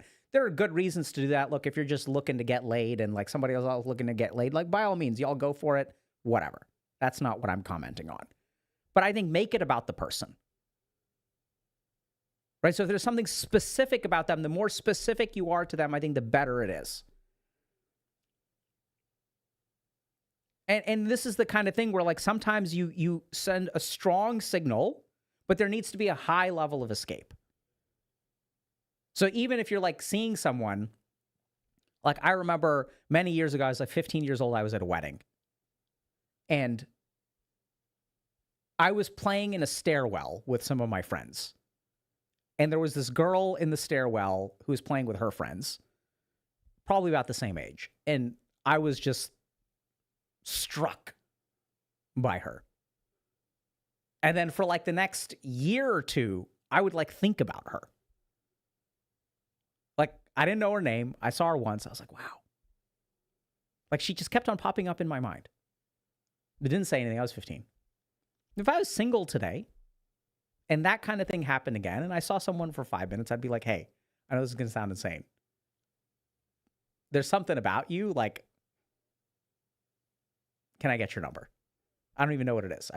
I would love to get to know you a little bit.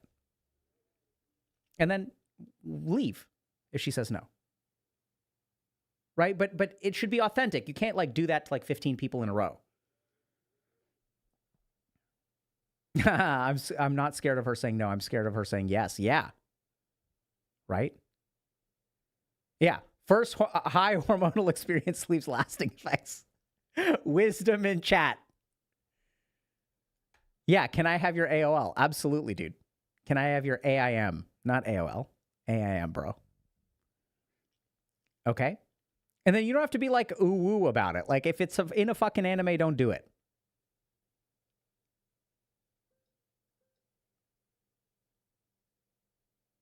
Right? So another element of safety is so people are like, oh my God, I'm so embarrassed. I want to like wait till she's by herself to ask her out. Don't do that. Ask her out in front of her friends. Safety also includes numbers, right? So you walk up, if this is a girl at a bar with her friends and they're all hanging out, walk up, and if you want to ask her out then. Approach her, be like, hey, how y'all doing tonight? Can I buy all around? Next round's on me. Right? That's so scary. What's scary about it?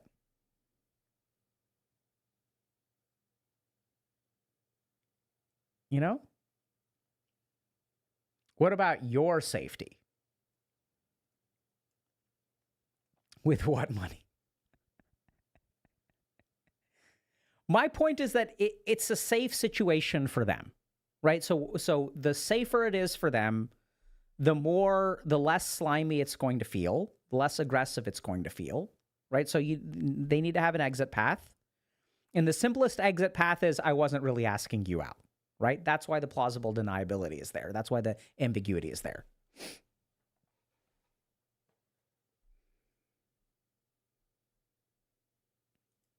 Yeah, so the price to hit on one girl in a group is to buy them all around. Like, so don't view this like a chess match. But think about it for a second. Okay, so let's play this game. So let's say there's a group of girls that are at a bar hanging out. Maybe they're celebrating, I don't know, they're at a bachelorette party. Okay? So if I walk out, or you, if a dude walks up and is like, hey, how y'all doing tonight? Y'all look amazing. Like, what's going on? Like, y'all are the best dressed group of women in this place. Right? And then they'll respond. Okay? And here's the cool thing is, like, there's a good chance that the ones that are unavailable will respond very positively. Right? And then you can ask, hey, can I get so she's getting married. Well, this is something we got to celebrate. Can I buy all around? Okay? So this is literally pickup culture, fine. What do y'all think that indicates?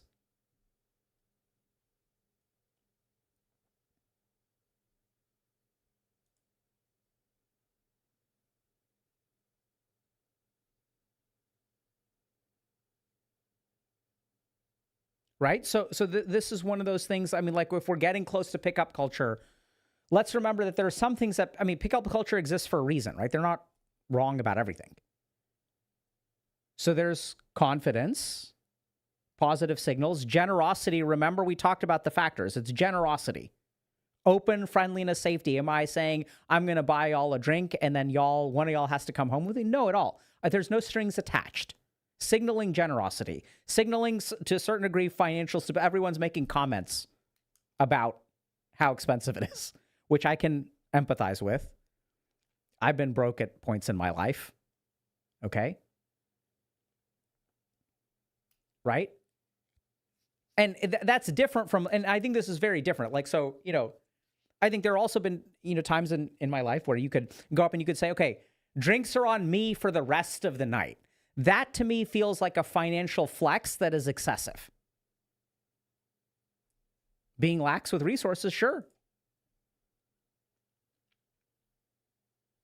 Right? And then there's some amount of like back and forth. So you say next round's on me, then you get a really important signal. When y'all have that drink and you're chatting them up,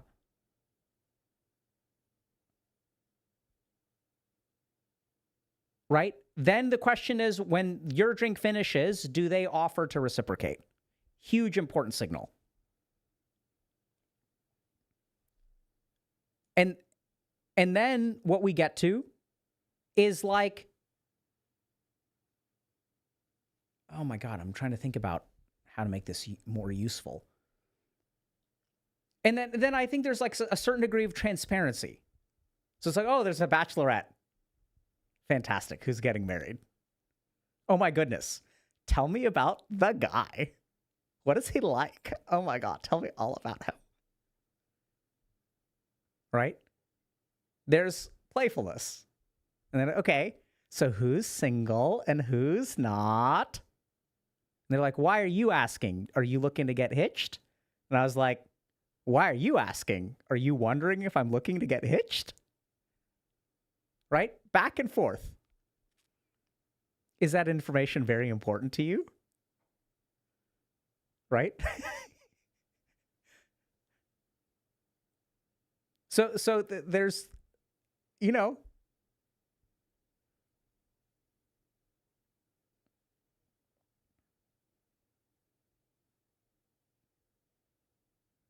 right? So can I sit on your lap? That's a good example of, I think, crossing over into boorish. The whole point is that it's playful. That's the whole point. Playful, playful, playful, playful, playful. Flirting is about the other person should leave from the encounter having a good time. And it's not even clear whether I'm straight, whether I'm gay, whether I'm engaged, whether I'm married, whether I'm cheating on somebody, whether I'm looking to date. I don't know. Right? Is Dr. K flirting with his own self? Listen, boys and girls. If you guys haven't figured this out, what I share with y'all in stream is not stuff that is made up here. It is stuff that has been lived on the outside. Okay? Whether that's video game addiction, whether that's working with patients, whether that's flirting. Okay? So I don't believe in pickup lines. All right? This is the other thing. Flirting is about witticism. It's about responses. It's about the other person's energy. You don't open up with a pickup line. You can open up with an open-ended question. Wow, y'all look amazing. Compliment. What are we celebrating? Okay, this is tough. Yes, so is playing League of Legends, Dota, Valorant, or Fortnite, or Minecraft until you do it a while. What do you think about cold approaching? I hate the term, because it implies a uniformity that I think is bad. Just walking up to it. There should be a really... See, if you cold approach, it's cold. Cold is bad. If you're going to approach someone, it should not be you're number 37 out of 50 that I'm trying to do 50 cold approaches tonight. You're number 37. It's fucking terrible. If you are approaching someone with no context, it should be because this person, you cannot live with yourself if you missed this opportunity, right? We're talking, let's go. If you're approaching someone, You better be channeling your internal Jane Austen. That's my take on cold approaches. Yeah, I love this. Oh my God, chat, so much hot pursuit. Live in the moment.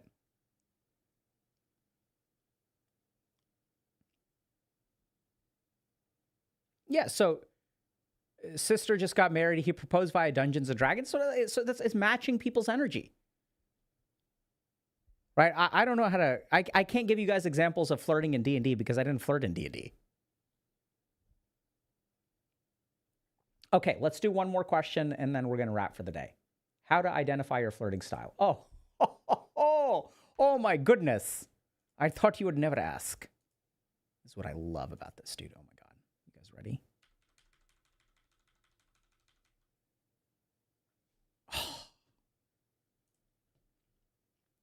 Individual differences in the communication of romantic interest. Development of a flirting styles inventory. I think this paper's in the public domain.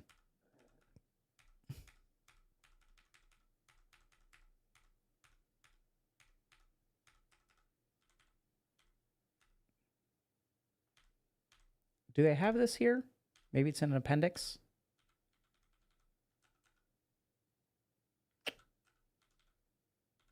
Okay, I don't know where this is. But they developed a flirting styles inventory. So I don't know where it is. By the way. Okay. Oh, lagging a little bit. Lagging again. What happened? Why did we start lagging? Testing. Oh no. Lag. Something weird is going on. Are we done for the day? No, it's getting better. Better. Saved. Okay. Okay. So, in the Guide to Love, Sex, and Relationships, we are asking you guys to please do surveys. Okay? Here's the cool thing about the surveys that we're asking you to do. It doesn't include this, but what we did, basically, I'm going to tell you all now. We're doing a new thing with the guide. This guide in particular. So we developed this guide because we hope that this will help you improve your relationships. That's why we made it. We collected all this evidence, put it together, synthesized it. So we want to know if it actually helps. That's what the surveys are. They're outcome measures. Okay? Now, these outcome measures are not just about, they're not just measuring outcomes in terms of progress. They're also assessing you. So this flirting styles inventory is not in there, but there are lots of things about connection, charisma, all this kind of stuff that is in there.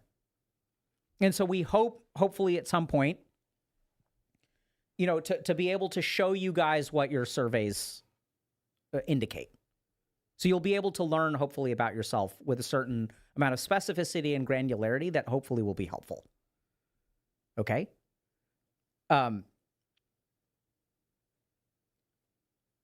So, yeah. And that's why, so this is why we're pushing so hard, because the more of y'all that get it, and if you guys opt in, then we have a large sample size. If we have a large sample size, then we can measure change. Right? But if not enough people get it and people don't opt into surveys and they don't fill out surveys and things like that, then we're not going to have good data. Yeah, there's $5 off. Okay? And one thing, so, you know, there was someone who posted about, they're like, hey, can I get a refund for the guide? Like, I've watched y'all's YouTube for a couple of years and I've seen most of this stuff. Not in the love, sex, and relationships, but they were talking about other ones. So, like, the other thing is that when you guys get this stuff, so for example, even this thing that we're talking about now, this was built. So we have devs on staff, right? And like, I want to be super clear about this. A lot of the really amazing stuff, so the accents is me, that nobody else helps with. But a lot of the really amazing stuff that we build is because you guys give us money and we give you guys hopefully something in return that has a lot of value, right? We don't do like subathons and things like that. So a big thing that we've done like drives and stuff like that, subathons. We've done that in the past, but I just didn't like it. So I was like, you know what? I'm going to build something that hopefully helps people. And I want to give you guys something. I just don't want to, I don't like begging. It doesn't feel right. I just don't like it. So I'm going to build something that I hope helps you, and I want you guys to get it, and we want to price it in a way where hopefully it's affordable. It can be expensive. Inflation. And then we're going to turn that money to building things that will hopefully help you more. Okay, so we'd love to hit 7,000 soon if we could. We're doing really well, and we're grateful for the support. But it's a great question. So I don't know. I mean, hopefully that thing has a flirting styles. Let me see if I can find it. Styles inventory questionnaire.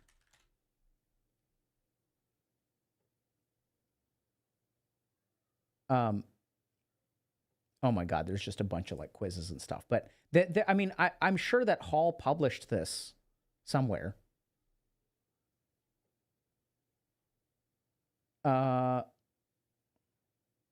Is there? Yeah, there's a appendix somewhere. I don't know. I don't see it here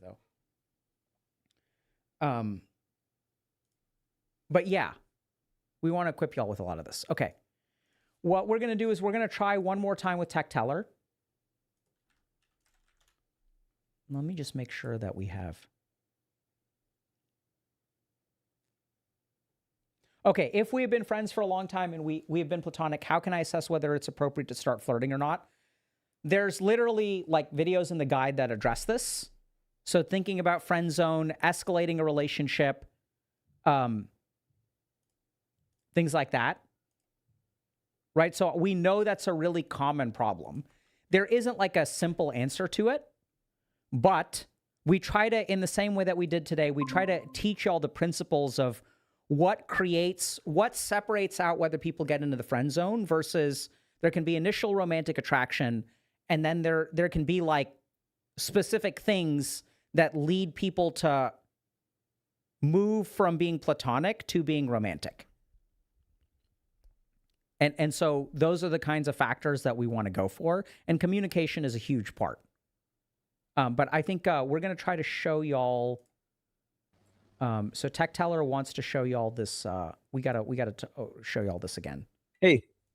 Okay. All right. I'm not going to screen share with you, but I want you to.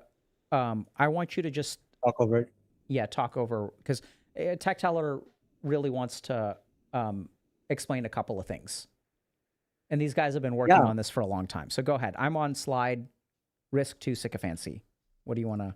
Cool. Nope. Yeah. I actually also want to get your feedback after this. So, I mean, this much as a discussion with you, as I want to show chat. Sure. So, yeah, y'all were really thinking through about how we're wanting to incorporate AI, because like we know the risk. Like Dr. K has done that video, many videos, live streams on AI psychosis, things like that. So we have a point of view, and we're sort of thinking through the risks and whatnot. So I kind of wanted to go over just what our approach is and what we're doing. I think we went over some of the risks, right? But really the main thing that we saw come up was the dependence piece. Like we don't want to build something that people become reliant on for emotional support, because that's a risk that we've seen, and it's sort of highlighted here. The other piece was the sycophancy, like AI doesn't push back, and that can lead to all kinds of things. And that study had, I think, an interesting takeaway. And the third thing was the untailored advice. So sort of what we're doing with that information is we're tailoring and limiting our chatbot in certain ways that typical AI doesn't. So for example, with sycophancy, we're wanting to reduce the memory. Actually, for dependence, we're wanting to reduce the amount of memory it has. So it only remembers like the last 5 interactions. It doesn't have any long-term memory to like remember what you talked about 5 days ago in a different chat. It's just going to remember what you asked it, you know, in your last 5 interactions. And it's just going to use that to tailor what content you're looking for. It's all discovery. It's not sort of we're really trying hard to de-risk the other stuff. And I think even going back to kind of why we're doing it in the first place, I'm seeing some comments and questions from people asking like, why AI? There's so much risk here. It's because y'all are using it. So we've seen questions in the community. We've seen in that study, what 35% of people using AI tools once a week. And our community, y'all like us, we're all online, so we're likely doing that even more. And if we're all using it, this is where people are. This is where we are. We want to, as always, meet y'all where you're at, and we want to build something that's better and safer. And so right now, what we're doing, this is a test. We're not fully releasing this. It's only available to tier 2 members for like a month. So Alok, if you can go to slide 16. Which one is that? And show that timeline. Okay. Right towards the end. Yeah, got it. Yeah. So May is alpha test for tier 2 members. We're going to take that, everything we learned in June, like what are people asking? How are people using it? We're going to review that. We're also going to review it with our awesome scientific advisory board. And they're going to look through the results. We have a couple of review processes already in place. Like we look for accuracy of recommendation, transcription accuracy, whether it's recommending different kinds of things, how much hallucination is coming through, and a lot of safety features like crisis detection, whatnot. So I'm not saying any of that is perfect, but we're doing it's an alpha, so we really wanted to test this before we roll it out fully. And Cool. if it goes well, we want to launch in August. Awesome. How long has this been in the works, Tech Teller? I mean, since AI has been a thing, basically, we started thinking about it since then.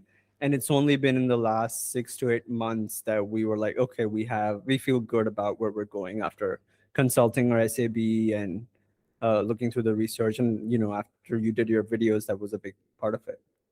Okay. So I'll ask again, how long have we been thinking about this? since 2022, I think. Yeah. When AI came out. So I just want to really emphasize that. So like, this project has been being built for the last like 6 to 8 months, but we've been evaluating AI use for 4 years. And this is part of how I think we work here at HG is like, we know there's a lot of stuff going on, but it takes a lot of time and thought. Like, we're not just like, oh, like, when ChatGPT first kind of hit the ground running, I mean, we got approached by people who were like, hey, we want to build a Dr. K AI chatbot. Here's, what'll happen. You can charge this much for a subscription service, and people can basically talk to Dr. K. And so we tend not to just jump at those things. And I think there's a big process behind this stuff being built. Other things that you want to share, Tech Teller? Yeah, we're thinking of what to name it, and we wanted to ask you guys. We're calling it the HG AI, which is super unoriginal right now, name TBD. What do y'all think? Should it be Dr. KI or something else? What do you think, Alok? I mean, I don't know, man. I'm cognitively drained after streaming for 4 hours. Fair enough.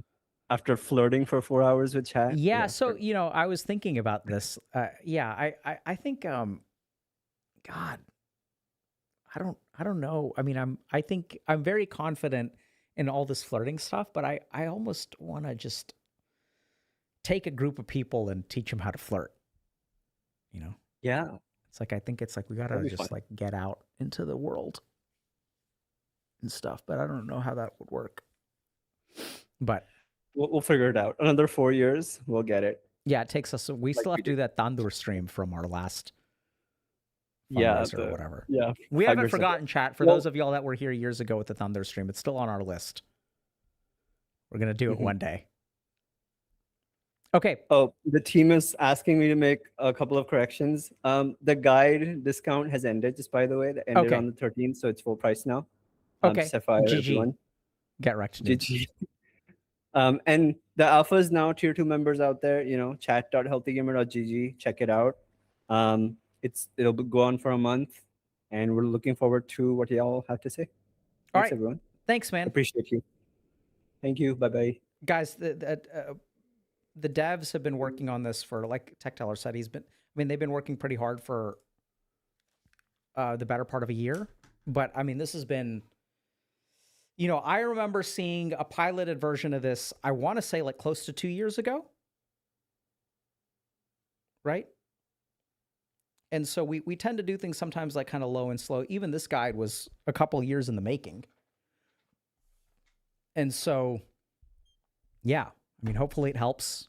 Thank you guys for coming to stream today. This was fun. It's fun. I'm kind of done on Fridays. So I'm not working tomorrow, which is great. So we got to hang out a little bit longer. And huge props to chatters, dude. I think like this whole, you guys have a good way with language. Like, I mean, there was just so many things that I read this message in chat and I was like, yes, this is flirting. Yeah. No, I'm not flirting with you. Yeah, so there's one thing, one thing I'll leave y'all with is one thing that I haven't used, but I wish I had used and would like to use more is the wink. Right? There's a, but that's cringe. I know it's cringe. I've never used it successfully. But it's like one of these crazy meta ideas that I'm not willing to let go of. All right, chat. Y'all take care. And we'll see y'all next week.